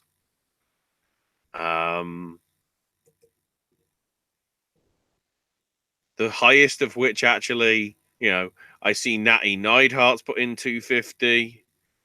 Dewey Foley's put in 200. Candice Michelle's put in 100. Kerry Silkin, if that is him, put in 100. Lillian Garcia's put in 1,000. Mick Foley's put in 5,000. Wow. Which is brilliant. Taryn Terrell Dryden. Oh, is that her name now? So Taryn, I guess, was there. Kelly donated 100. David Arquette's given 100. Whole list. If that's, of course, if it is them. Chris Dickinson, 50. I recognize that name.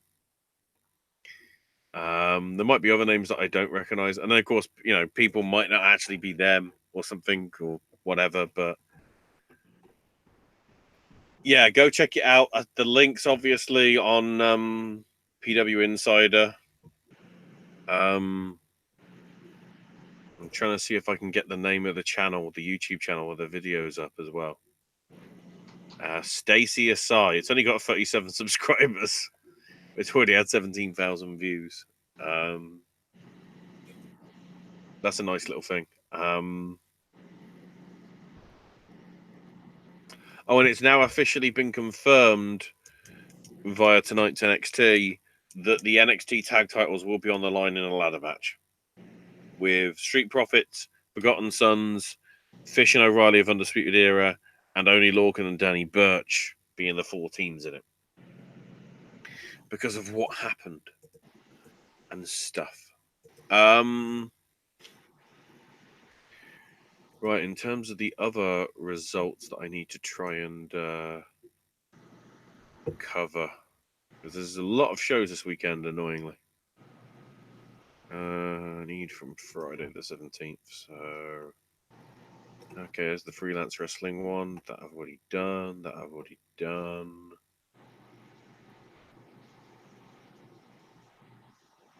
Okay, the freelance wrestling show. So this was Battle Royale at the Logan Square Auditorium in Chicago, Illinois.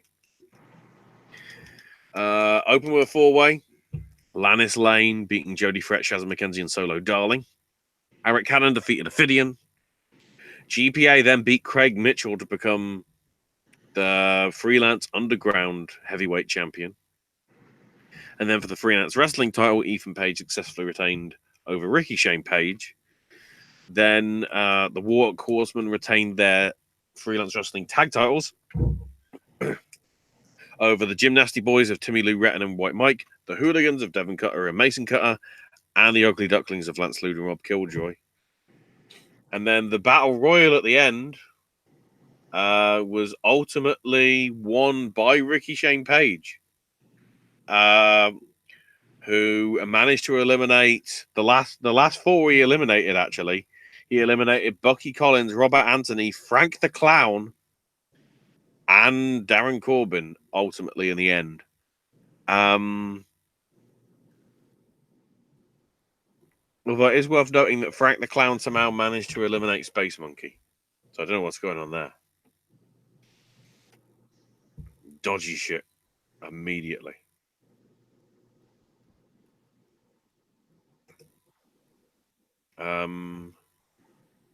Page went in as number 20 and Space Monkey was number 30. Frank the Clown apparently entered with Robert Anthony. What the shit? Why was there 31 people in this match? God damn it, guys. You stop making it too complicated. Thank you. Thank you, please. See,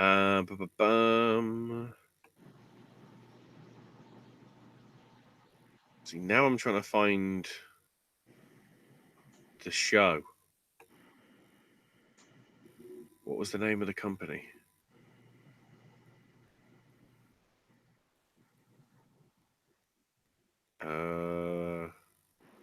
No, it's not Eastern Wrestling.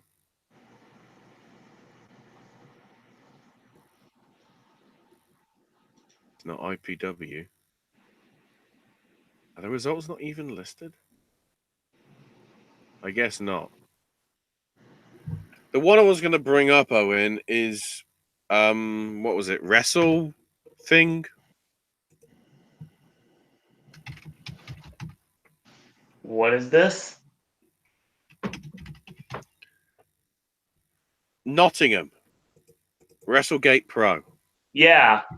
I just finished watching it right before we went live tonight.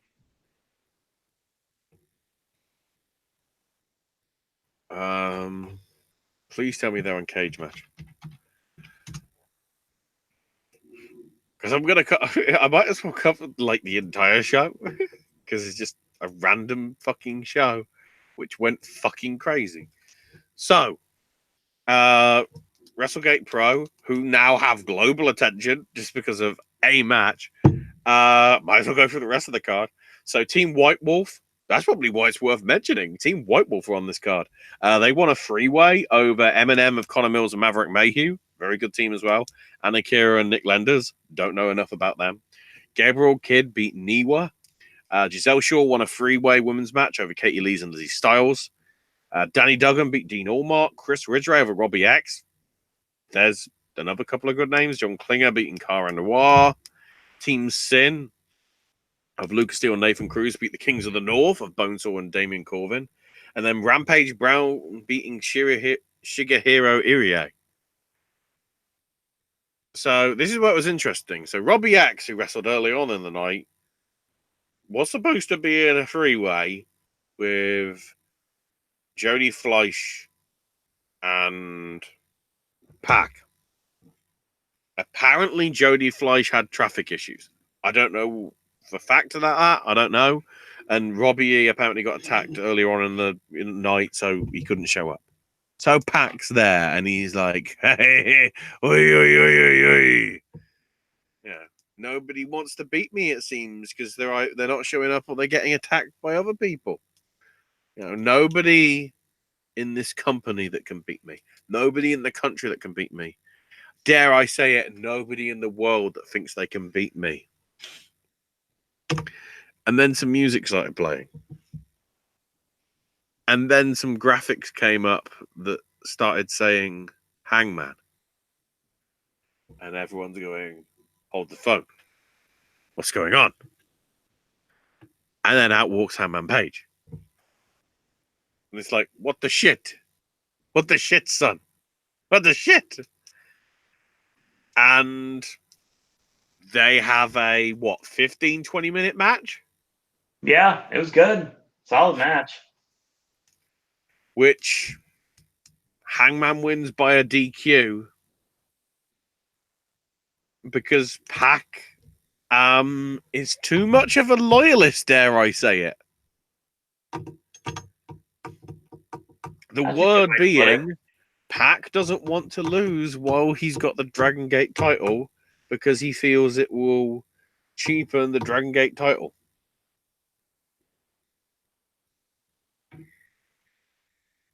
So it's not Dragon Gate that are telling him to lose. He's telling the other companies that he has to lose. Hence why he keeps having all these DQ count out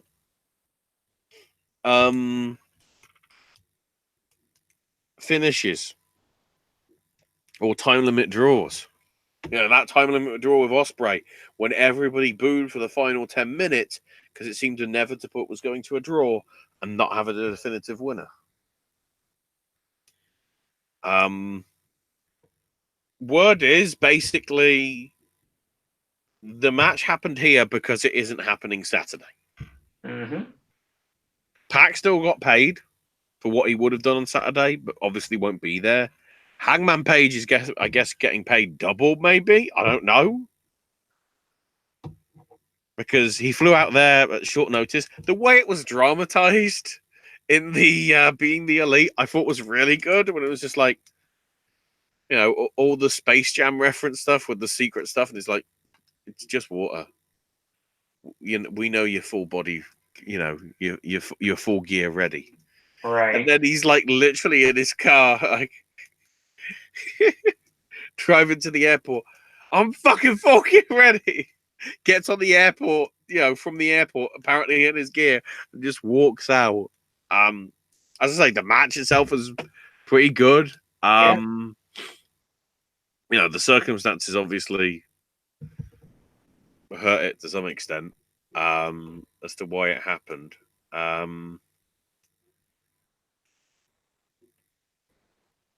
What it means though for Paige, I don't know. Secretly, I'm hoping that he's gonna be in and win the Battle Royal. So we're looking. So you have Paige win, and then you have him face the winner of Omega and Jericho. Yeah. And I honestly think Paige might be the one that's getting put over here. It wouldn't surprise me. Not one Because bit. I think a lot of people will say it's a bit too egotistical for Kenny to have the belt. It's slightly less egotistical for Hangman Page to do it because he's, still buddies with them or whatever, I think. But I'd honestly put Jericho over and have Hangman beat Jericho. yeah. Well, the confusing thing, as I say, is Jericho needs to look strong to sort of not hurt his image for Dominion. Yep. But at the same time, does Kenny want to get buried on his show? Officially this time. I mean, he could lose. He doesn't have to job. Yeah. Loss. And the way that they're teasing the whole Judas effect. Yeah. If a Judas effect doesn't win the match, it's probably going to cheapen that. So that has to be brought into attention. Right. And whatever. But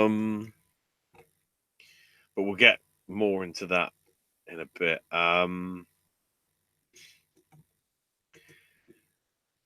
Let's just seeing if there's any other shows that are worth mentioning. Not by the looks of it. The DDT show, which I'm just mentioning because it was the King of DDT final. Eventually won by Konosuke Takeshita, beating Soma Takano in the main event. I don't know. Supposedly the mascots are all fighting. I don't know whether that means the giant the giant bear or whatever it is going to be fighting people. Maybe. Crazy shit.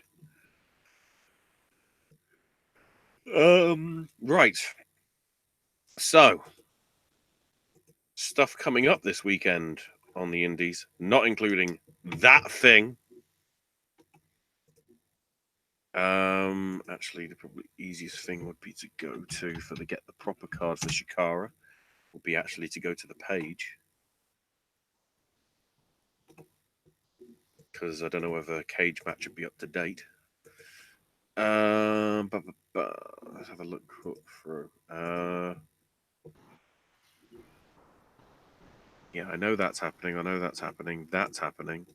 AOW's having a show. ICW's having a show. No progresses. There we go. So, Defiant Wrestling's No Regrets from Manchester on Saturday. Bad day, guys. So David Starr versus Gabriel Kidd. Bad Bones, John Klinger's taking on Simon Miller in a one-on-one match. Lizzie Styles defends her Defiant Women's title against Lana Austin. The South Coast Connection of Ashley Dunn and Kelly Six defend their tag titles against Team White Wolf, Carlos Romo and A-Kid. Rampage defends the Defiant World title against Mark Haskins. And we have the No Regrets Rumble, which will be the least relevant Rumble of Saturday, May the 25th. Although in the UK, technically it's 26, but the problem is that Rumble is technically on free-to-air television in the UK, so it'll get seen a lot more than behind a paywall Defiant Wrestling. Just saying. Hard but true.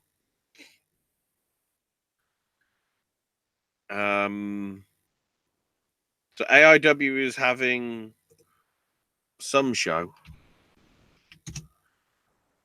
Just listed there as Little Guido's Beer Bash. That isn't the name of the show, is it? Oh, it is. Except there's no card, even though I know there's matches happening on it. Damn it, cage match. You're supposed to be accurate. Abu. Young Studs versus Weird World is going down on Saturday. Ooh, Flip Kendrick's in J-Lit. That's interesting. Lee Moriarty versus Dominic Guarini. No, I don't want to contact AIW. I'm trying to think the Joshua Bishop defends the Intense title against Zach Thomas. Wes Barkley versus Matthew Justice. And the one I remember, Dr. Daniel C. Rockingham taking on Joey Ryan. Oh, also to Infinity Beyond defend the tag titles. Oh no, that's the last show. My bad. Yeah, that's the only one I remember. So I don't have any more of a card, so I can't tell you. I'm trying to find you things. Give me a minute. Yeah, well, there's bits on AEW, but the problem is it's all around the other stuff, and obviously they keep announcing people for J-Lit in a few weeks as well. So I have Dr. Daniel Rockingham versus Jerry Ryan, the production versus the FBI. Ooh, interesting. A big Twan Tucker against Faye Jackson. And a four-way with Arthur MacArthur, Eric Taylor, Mikey Montgomery, and Chuck Stone. And yes, the FBI team is Guido and Tracy Smothers. That seems pretty tasty. And we're not far away from JT Lightning's Invitational. Uh-oh. We have 8 names officially announced for the JT Lightning Invitational Tournament. 10. Savio Vega. Yeah. Colt Cabana. Number 2. Eddie Kingston. Nick Gage. Dominic Guarini. Josh Bishop. Tim Donst. And Danhausen AD.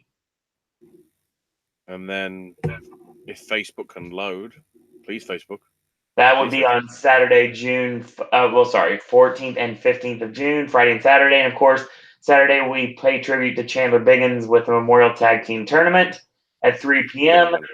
And no official announcement on who's going to be involved as of yet. Yeah, the other 2 added to that. Number 9 is Lewis Linden and number 10 is Flip Kendrick. There's some names we haven't seen in a while going down as well. Demand Lucha has got a show with Filthy Tom Lawler on. Or he might be there. I don't know whether we've got any matches for that one. Because Demand Lucha normally, that's actually happening tomorrow. So I guess there's enough time for Filthy Tom to maybe head to. Oh wow! Warhead versus the horror show Shawnee Mio. I don't know how that's pronounced. In a barbed wire cheese graters and mousetraps match. Oh! So it says Lucha Libre matches, and that's on the card. Is the hardcore match Lucha Libre? Unless it's that match and the guy gets the cinder block and nearly decapitates the other guy with it in that one match. Also, Carter Mason versus the Knights in a last man standing match for the Premier Championship as well. Apparently that's happening. Again, I don't know how those are lucha matches. They seem pretty extreme. Oh, and the Whisper as well. So I guess he's allowed to do that as well as stuff. I don't know. Oh, and it's going to be Filthy Tom Lawler versus Ophidian in a no-holds-barred MMA versus Lucha Libre match. Is Ophidian Lucha Libre? God, I really hope Ophidian doesn't get injured because that ruined Shikara massively. Trying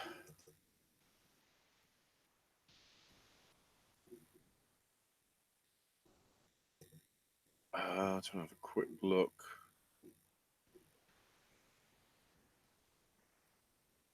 Full card set. Oh, I guess Filthy's also busy in Canada because the official card for the return, or at least the return as we're covering it, of C4 Wrestling Capital City Championship Combat up in Ottawa. So on their card, Ethan Page versus James Stone in a rematch. the Space Pirates, Space Monkey and Chain Saber, defending their tag titles in a three-way dance over the Special K of Azrael and Deranged and MTL Elite of Benjamin Tull and Brad Alexis. In a special challenge, a four-way with Tyson Dukes, Chris Dickinson, Eric Spicely, and Cecil Nix. Jonathan Rukin defending the C4 Underground title over Shield and Gene. In a six-man tag, the Butcher and the Blade of Pepper Parks and Andy Williams team up with Cody Durst to take on Matt Angel, Eli Everfly, and Anthony Green. For the first time ever, Josh Briggs going one-on-one with Speedball Mike Bailey. Tabernacle team take on Fight or Flight of Vaughn Vertigo and Gabriel Fereza in a number one contender match. I'm guessing that's for the tag titles. And then 1-4 to a finish. No DQ, no count out. Josh Alexander defends the C4 title against Filthy Tom Lawler. So Tom's busy in Canada this week, apparently. The big way. OTT Wrestling have got their Banjaxed show at the Europa Hotel in Belfast this coming Sunday. I do like the word Banjaxed. I can't remember what it means. It just sounds cool. Devlin is apparently going to be a part of it. Trying to see if we've got other... No, that's WrestleRama matches. I'm trying to find matches. Trying to find matches that aren't WrestleRama. Thank you. Oh, we got a video for it? Oh, so Devlin's first title offense will be against Jake Atlas. British Style will be defending their tag belts by the looks of it against the besties in the world. Sean Guinness will take on David Starr. Raven Creed, the women's champion, faces Valkyrie. Ring General Volta will be facing Tucker. Oh, so is that going to be like the Belfast local kid that manages to take down the giant that is Volta? Ooh, some interesting stuff going down in OTT. IndependentWrestling.tv, the Midwest Mixtape, as they're calling it. Basically, a lot of people from Black Label Pro and Freelance and a whole bunch of other shows, Southern Underground Pro, Glory Pro, St. Louis Anarchy, Bizarro Lucha 01, Ace Steel and Eric Cannon one-on-one in that one, Gary J versus Craig Mitchell, Orange Cassidy defending the Independence Wrestling title as well against Chris Statlander. That is the afternoon show before the Shikara doubleheader, which we'll get to. Alpha One Wrestling's Immortal Kombat 7 on Sunday.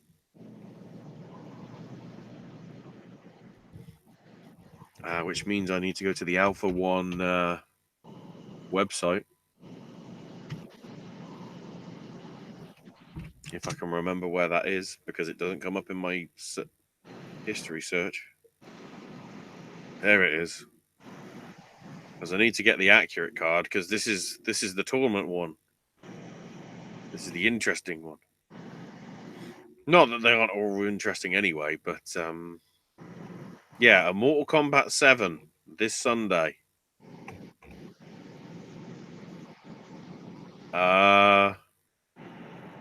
So we've got Kobe Durst defending the Alpha Male title against Sami Callihan. Josh Prohibition versus Josh Alexander. Josh Briggs versus Moose. The 6-man ladder match with the winner can challenge for any title, anytime, anywhere. And then I'm trying to work out whether it's still happening or not because it's not listed. But they were teasing David Arquette versus Ethan Page. But it's not on their website anymore. Did it get cancelled because of bloody Alpha One? Because of bloody Arquette's commitments now to Double or Nothing / Starcast. We'll get to that. Also on Sunday, Get Your Fight On from Smash Wrestling in London, Ontario. The big thing about this, your boy TJP is on it.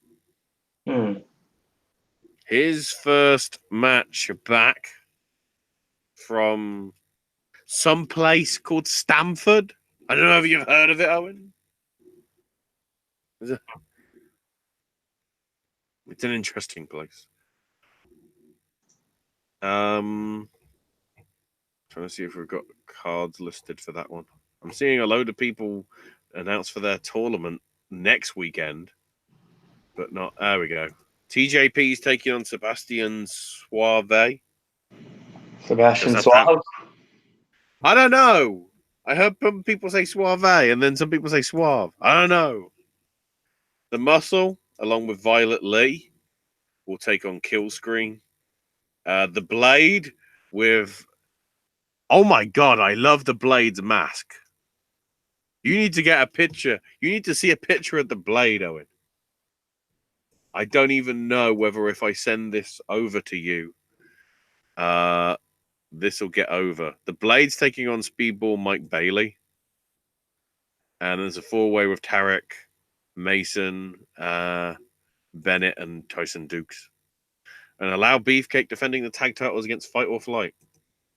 So Fight or Flight is busy. Oh, and Brent Banks versus John Greed. And Alec Realm versus Jim Strider. How many matches are not happening on that show? Wow. God, if you're in Canada, you've got a big choice of stuff then. You've got Demand, Lucha, you've got Smash, you've got... Please tell me that's the image. That image is...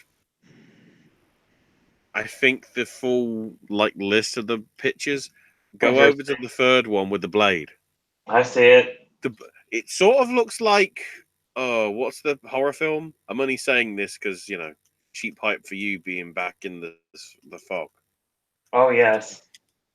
Is it the one? Was it? Is it The Strangers? Yeah, kind of. It's got a little bit of a Coraline vibe to it too. Yeah, that as well. With the stitched eyes and whatever being buttons. Yeah.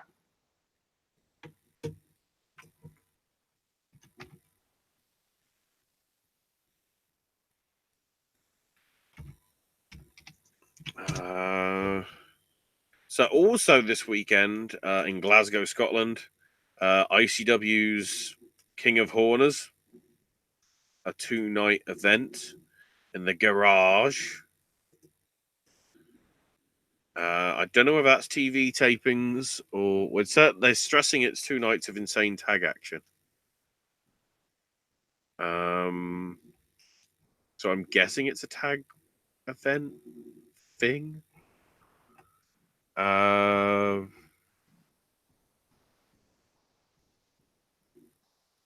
Kings of Catch will defend the tag titles against the Kings of the North in Phoenix Wrestling in Ireland. So I guess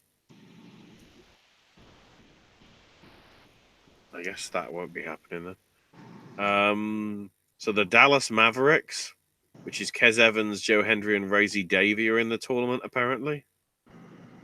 Oh, so basically it's Scotland's King of Trios then. The Sinky Party, which is Jack Jester, Liam Thompson, and Shay Samuels. Let me have a look at the poster. Try and work out who there is. Morven Hype. The Cough, which I guess is Kings of the Horners. Power Forward, who just look like weird ninjas. The Wild Boys. And the Anti-Fun Police. Oh, and Bad Company. Although I don't think that Bad Company. So it looks to be a 8-team trios tournament thing. Oh, and Viper versus Anastasia randomly on night 1 as well. I guess to fill in where the other matches go, among other things. Looks interesting, though.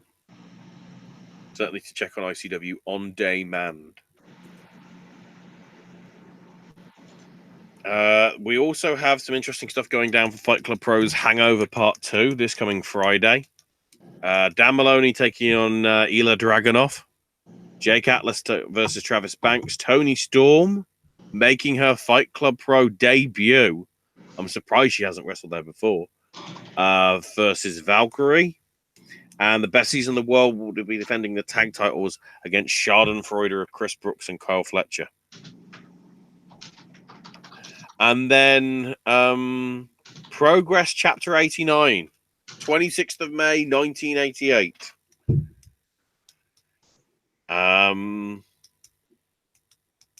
It's interesting because we know the card, but we don't know who everybody is. So we have a 6-man tag, which will be Blumenfeld, Harrington, Smythe, and Jones versus the Sheepwhacker Cousins of Niwa, TK Cooper, and Travis Banks. So the Sheepwhacker Cousins are basically the South Pacific Power Trip. In which case, the name's a genius. I'm just trying to work out who would be Blumenfeld, Harrington, Smythe, and Jones, though. We have Candy Lauper, who may or may not be Candy Floss, versus Tony Six, which is Tony Storm. So Tony's making a return to Progress. In 3 matches where we don't know who they are, we have Johnny Swayze versus the Kung Fu Kid, Marty Fox versus the Doctor. I guess what the gimmick is there. And Teflon Sheik versus Wally Hanford. And then with the 2 that we do know, Colin Klein, who may or may not be Kyle Fletcher, will be facing Dirty Daddy Overkill, who may or may not be Mark Haskins. And then I guess in your main event, Idris Alexiev, who may or may not be Ila Dragunov, taking on Davey American, who may or may not be David Starr.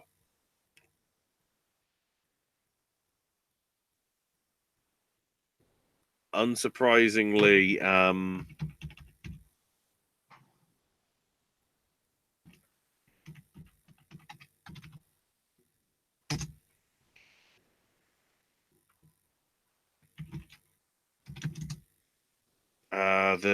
I can't remember the name that Jim has. Smallman.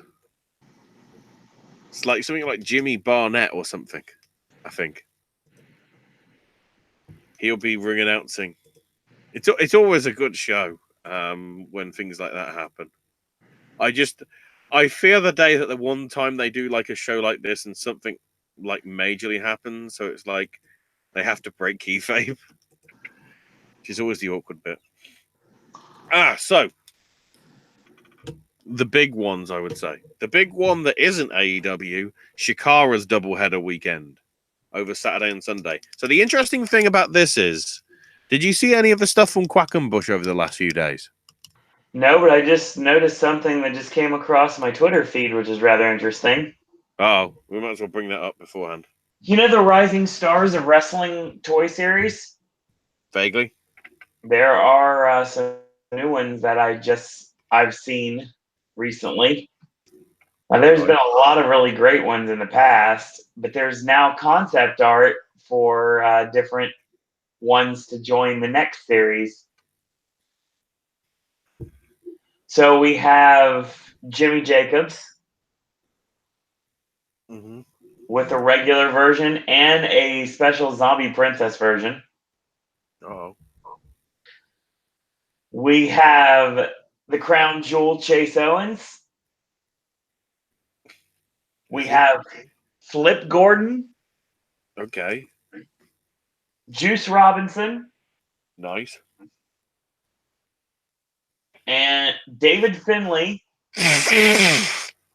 Sanjay Dutt. And it looks like Shane Strickland. Swerve. But he's at the Performance Center. Oh, it's still there. Mm-hmm. So those are the newest line that I've shown some concept art for Rising Stars of Wrestling from Figures Toy Company.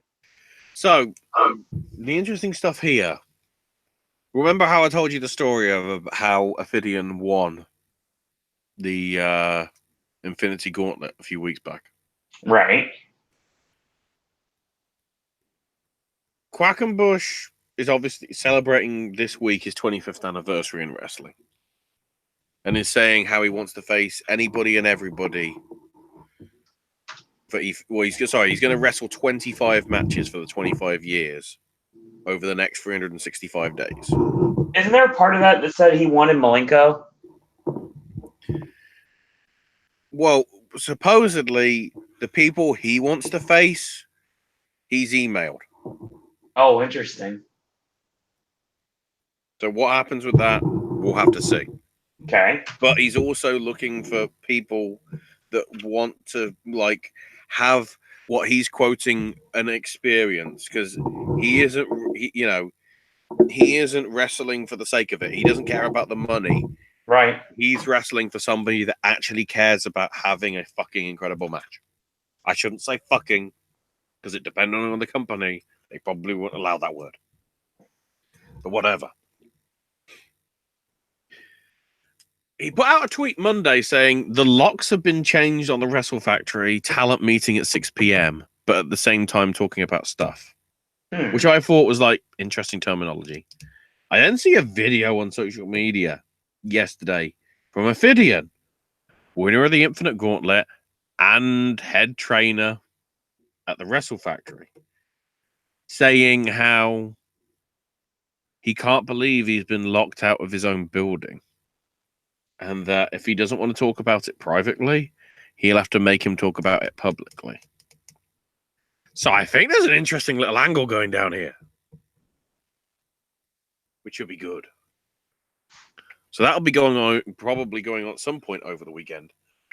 It looked like a pretty good card as well, to be honest, though. Blank will be facing Lady Frost. Jason Gorey taking on Travis Huckabee. The Rascals in tag action against Crummels and Defarge. We've also got Boomer Hatfield teaming up with Molly McCoy to take on Hermit Crab and Murloc. Green Ant will be challenging Still Life with Apricots and Pears for the Young Lions Cup. Missile Assault Man, probably the biggest match of his career, at least in Chikara, taking on former two-time Grand Champion Hallowicked. And if you're wondering what about the other Grand Champions, they're a bit busy too. I mean, technically, if you don't count Kingston, but who knows if Kingston will show up. I doubt it. Because John Francis, the former Juan Francisco de Coronado, teams up with Princess Kimberly to take on current champ Dasha Hatfield and former champ Icarus. So 4 former champions and the current champion involved in probably the 2 co-main events, if you want to call it that.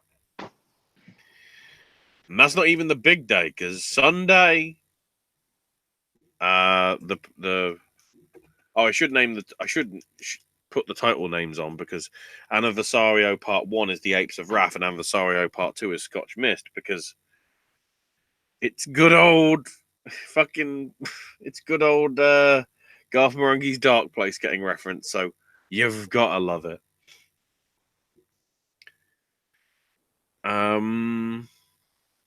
God, and they're doing another show in 2 weeks' time.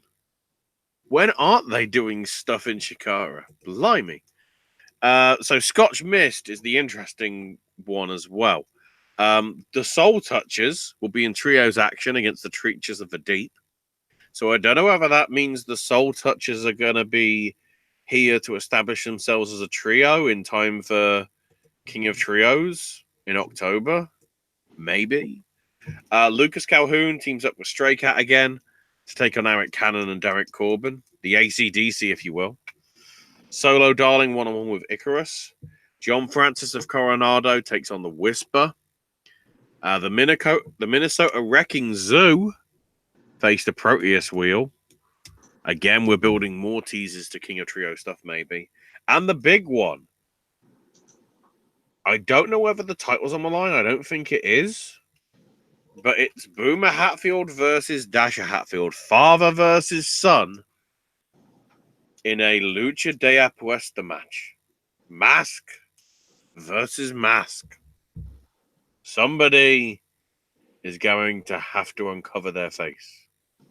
Somehow I've got a feeling it's going to be Boomer.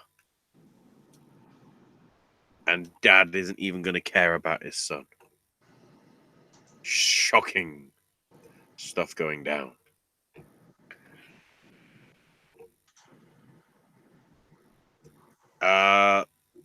In the MMA stuff, quickly bring up one championship first, because that was the surprise. From Singapore, Enter the Dragon. One of the big things, actually, that was actually the main event, Christian Lee beating Shinya Aoki for the one lightweight championship early on in the second round was quite notable, arguably.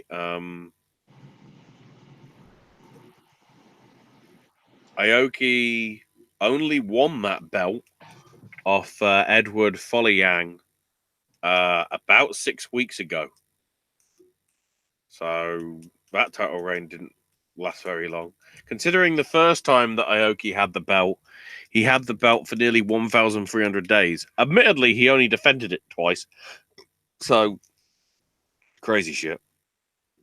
But the thing most people were talking about was what was on the undercard to that, and that was Sage Northcutt getting knocked out in 29 seconds by Cosmo Alexander in Northcutt's debut in the company.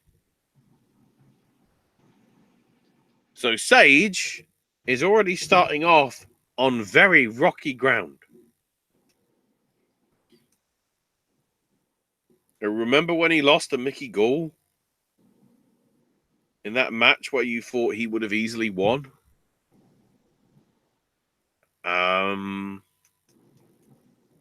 It's that sort of thing. And the fact that, okay, he's debuting at welterweight, at least for the company, but, he's been at welterweight and lightweight at various points in UFC as well. And the fact that he just, didn't see it coming was just really a surprise. Sort of disappointed that he didn't, try and perform better, in all honesty. How he caught off guard that easily. Don't know where the next one championships things are happening because they ain't listed on Wikipedia. And then the UFC Fight Night stuff. So the main event saw Rafael dos Anjos beating Kevin Lee late on in the fourth round with an arm triangle choke submission. We also had Davy Ramos beat Austin Hubbard, Charles Oliveira over Nick Lentz. Ramos's win, was unanimous decision. Charles Oliveira, Nick Lentz over TKO in the second. Vicente Luque beat Derek Krantz late on in the first round. Felicia Spencer over Megan Anderson midway to late on in the first round with a rear naked choke submission. And Ian Heinisch beating Antonio Carlos Jr. via unanimous decision 29-28 across the board. The really interesting point, all three of the bonuses weren't on the main card, that's a rarity.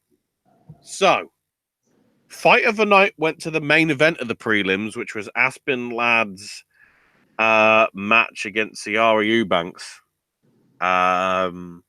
Unanimous decision, 30-26, 29-27, and 29-28. So quite widely spread on the card, to be honest.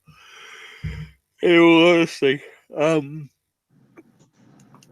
then the performances of the night, Grant Dawson beating Michael Trezano via rear naked choke submission.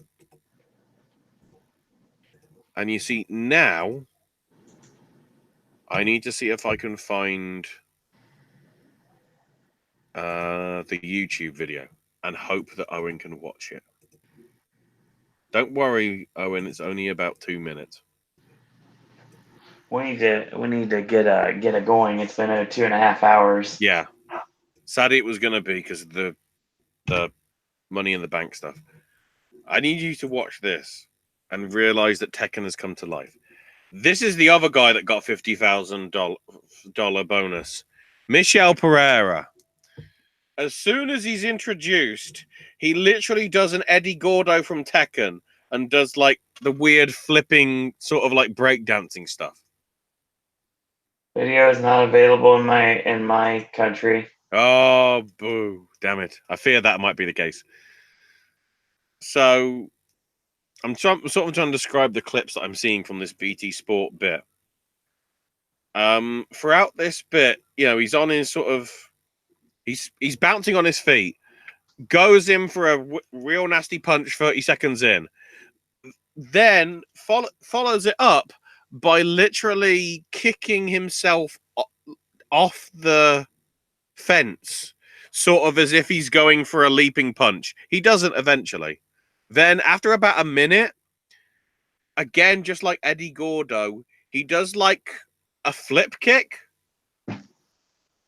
He forward barrel rolls, but he's trying to catch him with the back of his heel.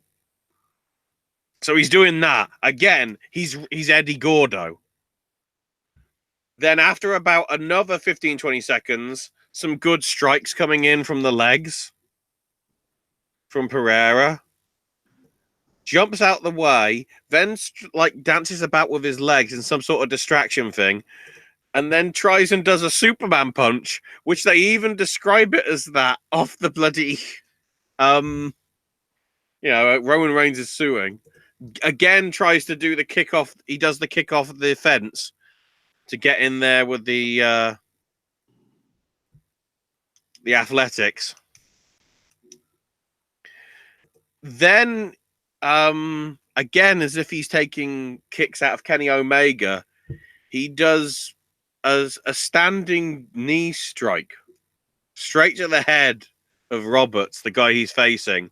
Roberts is like immediately down on the floor. The referee has to run in because Pereira's sort of right there. And Pereira is going crazy.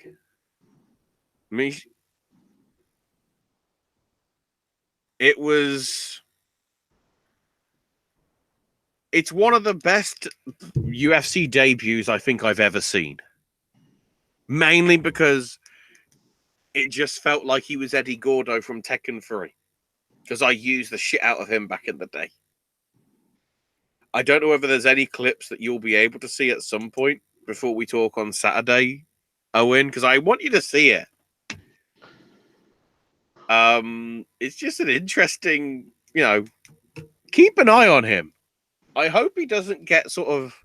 He produced enough character in this welterweight thing to make me want him to be in higher profile matches that are actually, even if not like main event, I'm saying at least on the main card. Just because of how crazy he was. With his flying knee and punches. Thankfully, by the looks of it, in their infinite wisdom, most of UFC, most of MMA have decided to not fucking do anything this weekend. So now we can actually talk about AEW. Okay. Double or nothing. Yes. Well, I say double or nothing. We might as well talk about the StarCast stuff first, because I'll be watching it. So the schedule as it stands, because things have changed because of Flair's surgery. Yep. So Thursday will be a Remembering Owen panel. Yep. Which will be on the 20th anniversary to the day of his passing. Along with an evening with Cody and the Young Bucks, hosted by Alex Marvez. Then on day 2, you've got JR and the King talking together. Meanwhile, at the same time, Sting Behind the Paint, hosted by Tony Schiavone. Also missing a couple things from the first day. Is there other stuff? So also the same time as the Remembering Owen Hart will be the Joey Ryan This Is Wrestling exclusive screening. Oh right, yeah, that's the.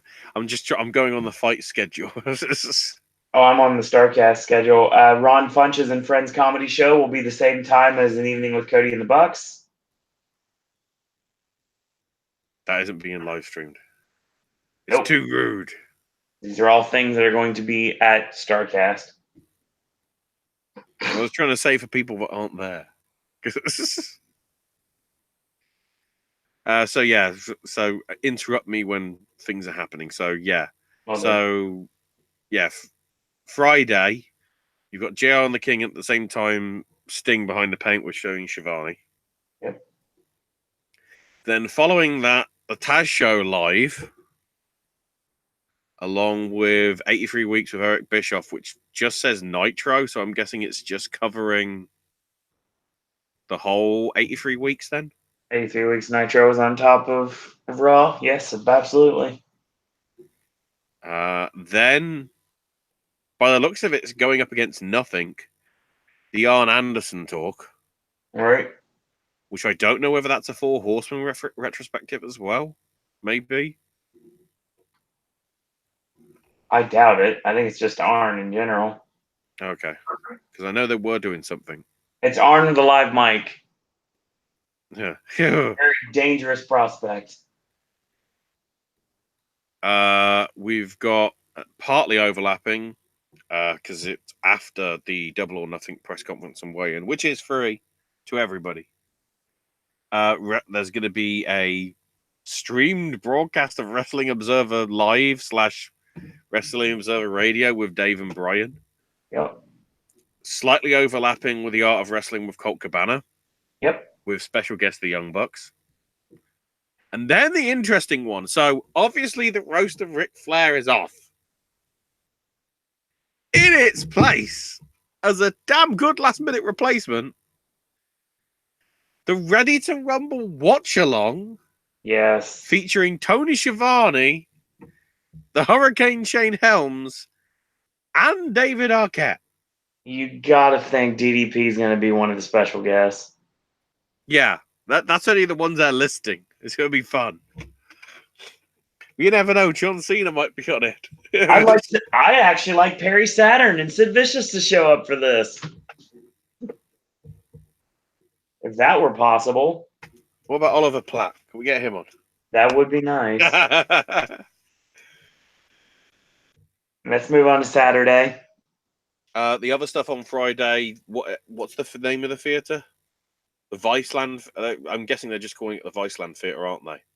Are we talking about the stuff that's going to be over at Tuscany? I think so. We'll do that separately. Yeah, but that same night they're showing like all the on loop the Dark Side of the Ring documentaries. If people haven't got a chance to see it, we'll get to those in a minute. So then Saturday now, a little bit shorter, as you'd expect. So we've got Sharpshooter Bret Hart in his own words at the same time as Booker T's Hall of Fame podcast. I don't know what that means. I'm guessing Mark Henry. Because we'll get as many WWE people on to try and appease the fact that Taker isn't there. Then the I Quit with Magnum TA and Tully Blanchard retrospective, hosted by Shivani, along with Monday Night War Stories, hosted by Sean Waltman.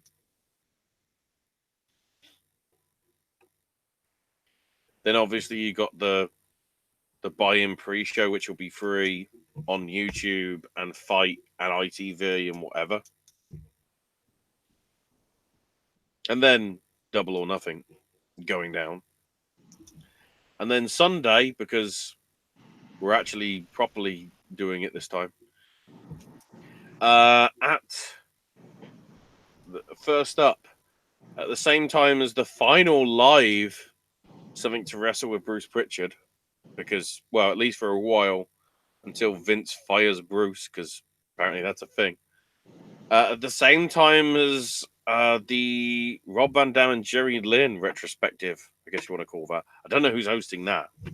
Don't forget about the SCU All Night after party on Friday night with LA Guns from 11 to 2 a.m. That's not the problem. Is that's not being streamed because I want to see porn stars. Damn it! So many porn stars there. Thank you, Blue Chew. Lita's panel on women's wrestling, which I think will be very interesting considering the video that the Squared Circle girls have put out. But my panel is up against that. Yes, the Crazy Like a Fox, remembering Brian Pillman one. The guy that wrote the book will be there along with, I don't know who else. That'll be a very interesting one. Then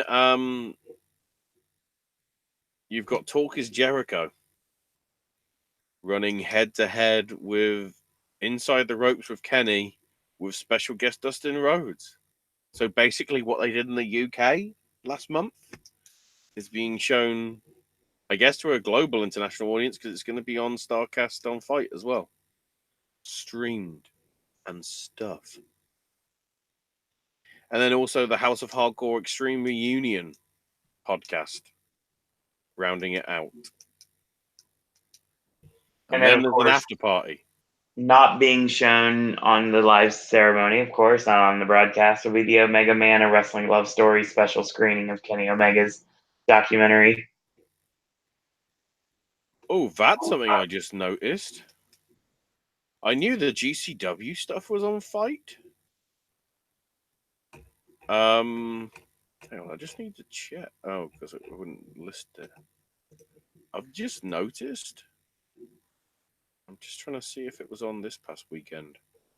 So, while you do that, the Tuscany Suites and Casino in Las Vegas, a lot of these are going to be, you don't have to pay for them.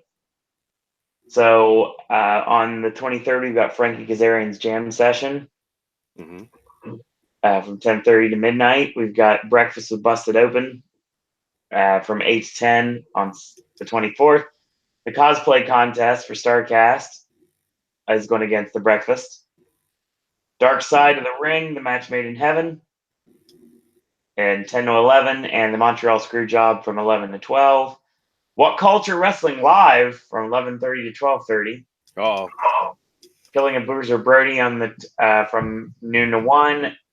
Ross, Jack, and Sam live Cultaholic from 1 to 2 on Friday. And then the last of the, it's something, but they're not saying what. last of the Von Erichs is going to go against that, and then the mysterious death of Gorgeous Gino. That's going to be 2 to 3, and it's going to kind of coincide with Wrestling Inc.'s Pro Wrestling Journalism panel and Hootenanny. And the Fabulous Moolah, more Dark Side from 3 to 4. Match made in heaven once again from 4 to 5. Shooting Straight with Stevie Ray and Ernest the Cat Miller is 4 to 5. Montreal Screwjob again from 5 to 6. Two Dope Smarks from 5:30 to 6:30. Killing a Bruiser Brody, the last of the Von Erichs, that's from 6 to 7 and 7 to 8 respectively. The Rock and Wrestling Podcast from 7 to 8. Gorgeous Gino's Mysterious Death again, and the Fabulous Moolah from 8 to 10 respectively. StarCast Karaoke with Bill Apter from 10 to 11:30. 11 to midnight, Get High and Watch Wrestling. And With Matthew. Jimmy Hart's Superstars of Wrestling Breakfast from 8 to 9. And Breaking the Ice with Glacier and Avi from 8:30 to 9:30. The Wrestler Sneak Preview from 9:30 to 10:30. I forgot about the Match Made in Heaven once again from 8:30 to 9:30. DDP Yoga's Double or Nothing Workshop from 10 to 1 on Saturday. Wrestle Crap with R.D. Reynolds is 10 to 11. After Mags posted by Bill Apter.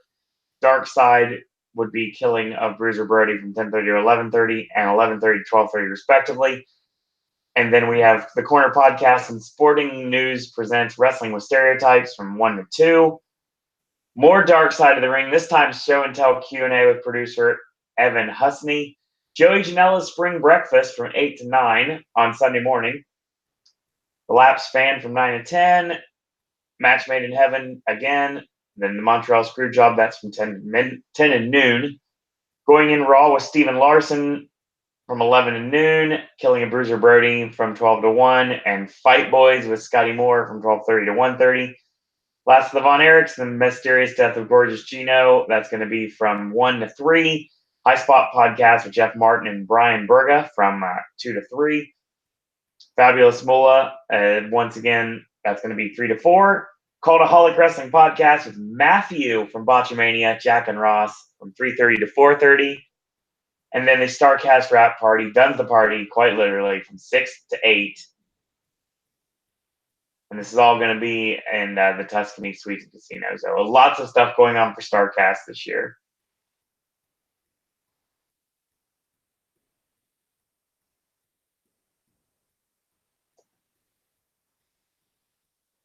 But that's what we have for StarCast. And I see Ashley has not talked for a minute. A little nerve-wracking. Something tells me that something happened. So that means that we're going to get to the main event of the weekend, and that is Double or Nothing. Double or Nothing live in Las Vegas at the MGM Grand Garden Arena. Going to be a tremendous show. The first AEW pay-per-view that I've seen in so many different ways. Are we talking about the ways to watch? That would be what we'll cover now. Go ahead. So, in the US, by the looks of it, the only options are traditional pay-per-view or Bleacher Report. Yep. BR Live, I think they call it. Internationally, if you're in the UK, you can watch it via traditional pay-per-view, via ITV Box Office, or in collaboration with ITV Box Office, it's on Fight. Annoyingly, you can't use your free credits on it, though. Trust me, I tried. I tried like, wait, I can watch this for free? But no. I got my hopes up for apparently no reason. However, I might have found a thing to be able to do that with. Unless I can now use it for free. Hang on, I need to... Do I have the Fight app on here? I do. Please don't tell me I have to update it. Please, thing. No, the thing that I noticed, and I thought caught me off guard. There we go.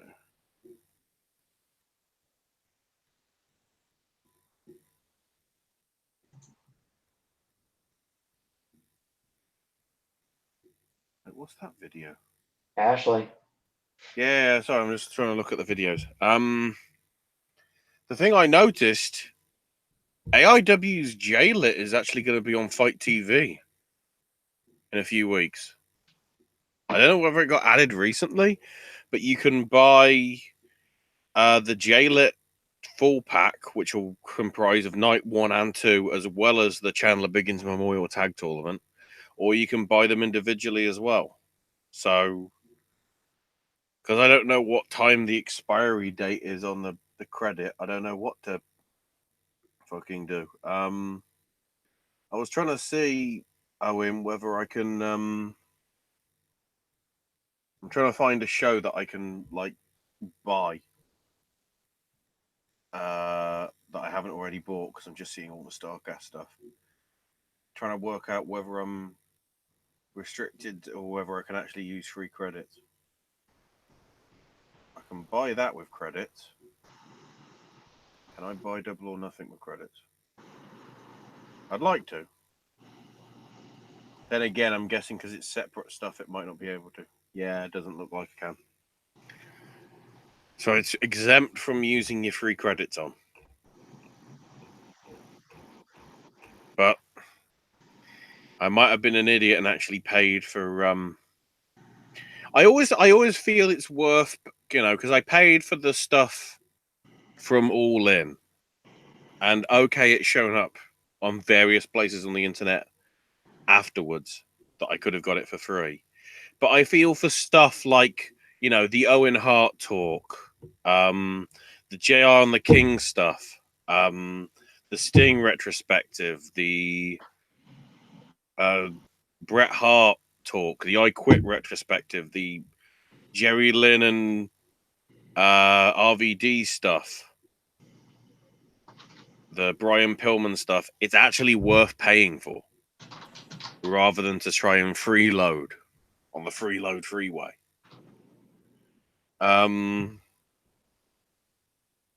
I guess that's my one splurge I'm allowed a year. I don't pay for WrestleMania. I pay for like the interesting documentary stuff, which is probably most often more interesting anyway. So, yeah, should be an interesting weekend though. As I say, I've cleared out all my plans. I'm not going to the cinema till next Wednesday to see Godzilla and Secret Life of Pets together in some weird double bill thing. So I am Thursday, Friday, Saturday, and Sunday are all blocked out for me. Solely for the wrestling and the wrestling and the wrestling. Oh God, it reminded me of Wrestle Madness. I'm an idiot. Ugh. Right. I think. Oh wait, we've got to go through the card.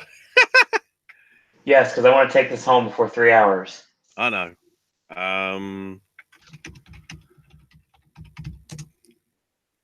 So in terms of Double or Nothing, the pre-show, we already know, will be featuring Kip Sabian and Sammy Guevara in a one-on-one match with the singles.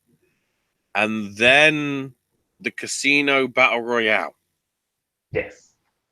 So the names we have confirmed: Sonny Kiss, Brandon Cutler, Ace Romero, Glacier, Brian Pillman Jr., Sonny Days, MJF, Joey Janela, Dustin Thomas, Billy Gunn, Jimmy Havoc, Michael Nakazawa, Jungle Boy, Isaiah Cassidy, Mark Quinn, the Luchasaurus, and then just added today, the former Ty Dillinger, Sean Spears, is in. The key thing to note, we still have 4 spaces left. Yep. Who those 4 are, we don't know. The ballsy thing is Ambrose in it? Could be. Then again, they have stressed that it's a 5-hour show. As it stands, there's only 9 matches. So unless they give the matches a lot of time, there will need to be more matches added. So we'll see. So the other stuff that's on the main card. The best friends of Chuck Taylor and Trent Beretta take on Angelico and Jack Evans. We've got the triple threat women's match with Britt Baker, Nyla Rose, and Kylie Ray. We've got the women's 6 tag, or the 6-woman tag, with Hikaru Shida, Ryo Abe, and Ryo Mizunami versus Yuka Sakazaki, Amy Sakura, and Aja fucking Kong. Oh, yes. SoCal Uncensored of Daniels, Kazarian, and Scorpio Sky take on the strong hearts of Chima, T-Hawk, and El Lindaman. Be very interesting. And then, arguably, the big 3. Cody versus Dustin in the Battle of the Eras. The All Elite era versus the Attitude era. I don't know what you want to call it. That. Whatever. Brother v. brother. The stuff that WWE should have done, but we're idiots. All that sort of stuff. We've also got the Young Bucks defending the AAA tag titles against the Lucha Brothers.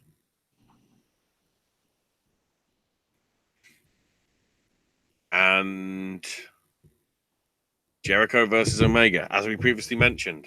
The winner of that, as well as the Casino Battle Royale, get to face each other somewhere down the line. I'm sort of guessing All Out, if that's the rumored title. I don't think the charity show would be the right move to do it then. No. If they are doing All Out in September to announce the television show, that probably makes more sense. Although I am intrigued about what's going on. So I guess, quickly going through the card. I've got a feeling Kip Sabian's going over on Sammy Guevara because it's actually being broadcast on British television. Would you say, Owen? I think it makes a good sense, even though Sammy Guevara has been heavily promoted on being the Elite lately. Yeah, but it's on British television. The fact that they had Jack fucking Whitehall, who I absolutely detest, he's up there with Corden, and Owen knows my hatred for Corden. Yes. He was just randomly there, like, doing all the interviews. It's like, ugh. When he filled in for Graham Norton, because Graham Norton was doing Eurovision, he was cringy. So it's like, ooh. In terms of the Battle Royal, it's Page, if he's in it, or it's Ambrose, Moxley, I should say, if he's in it, or it's one of the mystery people. Before they made this basically a qualifying match for the AEW World Title, I would have given this to Joey Janela. I can't do that anymore. Honestly, at this point, there's so much armchair booking we could do with talking about, like, giving the battle, like, 21 ends up being Phil Brooks and everything like that, and we get the return of CM Punk, but I'm not going to do that. Could you imagine Punk and Omega all out for the AEW World Title? I'm trying to work out who would be an appropriate person that they call the Joker.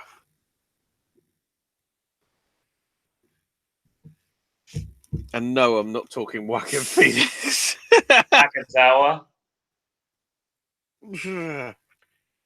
Yeah, but to have a match with him and Kenny, or him and Jericho, might be a little bit too far to push. That I've got a feeling that they're trying to put whoever is winning this title on the free pre-show to say, this is where it started. Probably. I mean, I don't think it's going to be Brandon Cutler. No. Even though, that's a really nice story and everything. I don't think it's Glacier. Nope. I don't think it's Dustin Thomas. Nope. I don't think it's Billy Gunn. No. And those are the only ones I would definitely rule out. There's ones that are sort of like, I don't think Isaiah Cassidy and Mark Quinn of the Private Party are. But then it's like, could they give... I mean, it's unlikely with Ace Romero and Brian Pillman Jr. because of the whole... Or MJF, to be all honesty, because of the MLW situation. Janela, probably not. Jimmy Havoc would be interesting to see whether they want to give him a push. The one I want, if you're really going to push somebody, is young and somebody to watch and put them immediately as champion, despite the circumstances, would be Jungle Boy. Yeah, I could do that. I mean, we know Joey Janela is always about finding somebody every few months for the shows, and I'm just wondering whether Jungle Boy is the kind of person that could be that sort of the wow factor, if you will. So the main card, Best Friends versus Angelico and Jack Evans. I think the Best Friends might take that one, but I'm not sure. That's a 50-50. I think so. Britt Baker, Nyla Rose, and Kylie Ray. Ugh. Just for the sort of upset, I want to say Kylie Ray, because I don't get, and I mean I do get it, but the fact that Britt Baker's been so left, right, and center on a lot of the stuff, I don't want her to be pushed too much. I'd like somebody else to sort of get the upset win, maybe. You want to go with that? Right. Even Nyla. Your take? I think the shock here would be have Nyla win. True. No, that's true. With the 6-woman Yoshi, I think the faces of Kong, Sakazaki, and Sakura are probably the obvious choice. Kong's winning with the spinning back fist. Just already called it. SoCal versus the Strong Heart.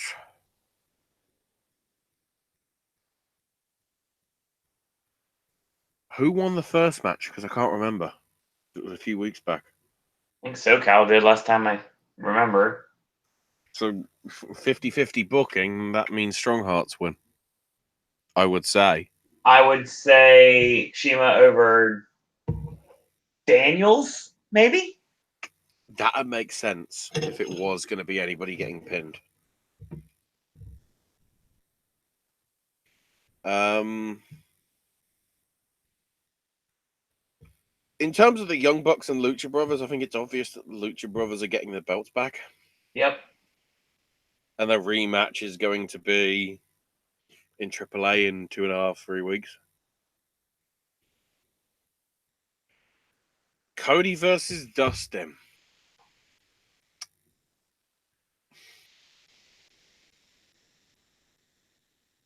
I'm on it. I think this is the only one in which one of the elites going over for sure. I think we do double juice and we have the brothers shake hands and hug in the middle of the ring after the match is over. Cody's winning though. For sure. Cody's winning. Because in terms of Jericho and Omega, I'm conflicted. It depends on who wins the Battle Royal. Well, no, honestly, I think that doesn't even influence it. I actually think it does. The question is, do we want to go Jericho winning just to make him, like, be the true Kingmaker? Because arguably he is on another level to Kenny in all regards. But at the same time, it's good publicity for Jericho to make him look strong, to try and appease New Japan, maybe? To say, look, we put him over as free publicity for your show. You might want to do a deal with us rather than Ring of Honor. I have a feeling that that's going to happen sooner rather than later. Or do you put Kenny over as the figurehead of the elite and then have people going, well, he booked himself to win because lol. No, it makes more That's sense. why I think everyone will lose. That's why I think it makes more sense for Jericho to win it. I'm not necessarily saying that all of the elite lose. Otherwise, you're doing a bit too much like Wrestle Kingdom. Hangman Page might win, but then again, if he is having a one-on-one match with somebody, you'd have thought that somebody would be more likely to win. So that's the interesting bit. As someone called him out on Twitter, so then again, Cody would that'll win. happen or not. Then again, Cody would win, so technically one of the elite did win. Also, it'll be interesting to see how they stagger this, because obviously we know that backstage in Gorilla, at least for All In, the Bucks and Cody took it in turns, didn't they? Right. So I'm guessing maybe you have Cody and Dustin finish the first 2 hours. Possibly. And then, because we know that Jericho Omega's main event, we know that's last. So I'd have thought the Young Bucks and Lucha Brothers would probably be in the second half, where Cody could be at Gorilla, covering the thing. I would guess. I don't know. All I know is My birthday is going to be fucking memorable. Okay, it might be technically right, because over here it'll be Sunday by then. But most interesting shit normally doesn't go... I say most interesting shit normally doesn't go down on my birthday. Quite a few interesting things. Champions League finals in the soccer. Some wrestling show happened on my birthday. One of the old WWF ones. I can't remember which one. I'll have to go to the list of WWE pay-per-view events that have ever happened. Oh, that was it. In Your House 8, Beware of Dog. You know, the one that had the power cut. So maybe it wasn't memorable for the right reasons. I take it back. Thank God All or Nothing's happening. Or Double or Nothing. God, I can't even remember the name. Take it home. I'm delirious. Not the wrestler Delirious. He's too busy with Ring of Honor. Probably. That's your show. Oh, God. Now I see this. No, the Ashley Massaro thing. Because WWE put out a statement. Because there it is, the affidavit that included a claim she was sexually assaulted on a Q8 tour and was told not to report it. Oh, that? I didn't see that. Oh, that got even more awkward, Owen. Whoa! I didn't know that was what the affidavit was about. Holy shit. Oh, Gail Kim's auctioning off the gear she wore in a retirement match for Tessa Blanchard as well to raise money for Ashley's daughter, Lexi. That's nice. Anyway, I think that's everything. All right. So joining us on Saturday for All Elite Wrestling Double or Nothing. Hang on, who would... Oh! Also just announced Christopher Jackson, Veronica Jackson, and their daughter Jadelyn will be singing the national anthem at Double or Nothing. Christopher Jackson being from Hamilton, where he played George Washington. So apparently that happened as well. Oh, and Hangman Page autographing his full gear and Michael's secret stuff bottle and auctioning them off to raise money for the National Eating Disorders Association as well. That's nice.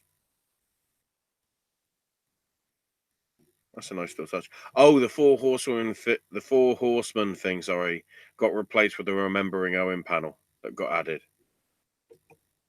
I see. There we go. That's actually it. Full updates.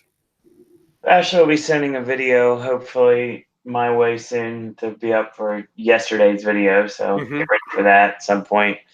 AJ content later this weekend. We'll be live for Double or Nothing because there's no way I'm doing a podcast after 1 o'clock in the morning when I have to work at 8 a.m. So we will be live throughout the entire broadcast. So that's going to be fun. So, Ashley, where can we find you on social media?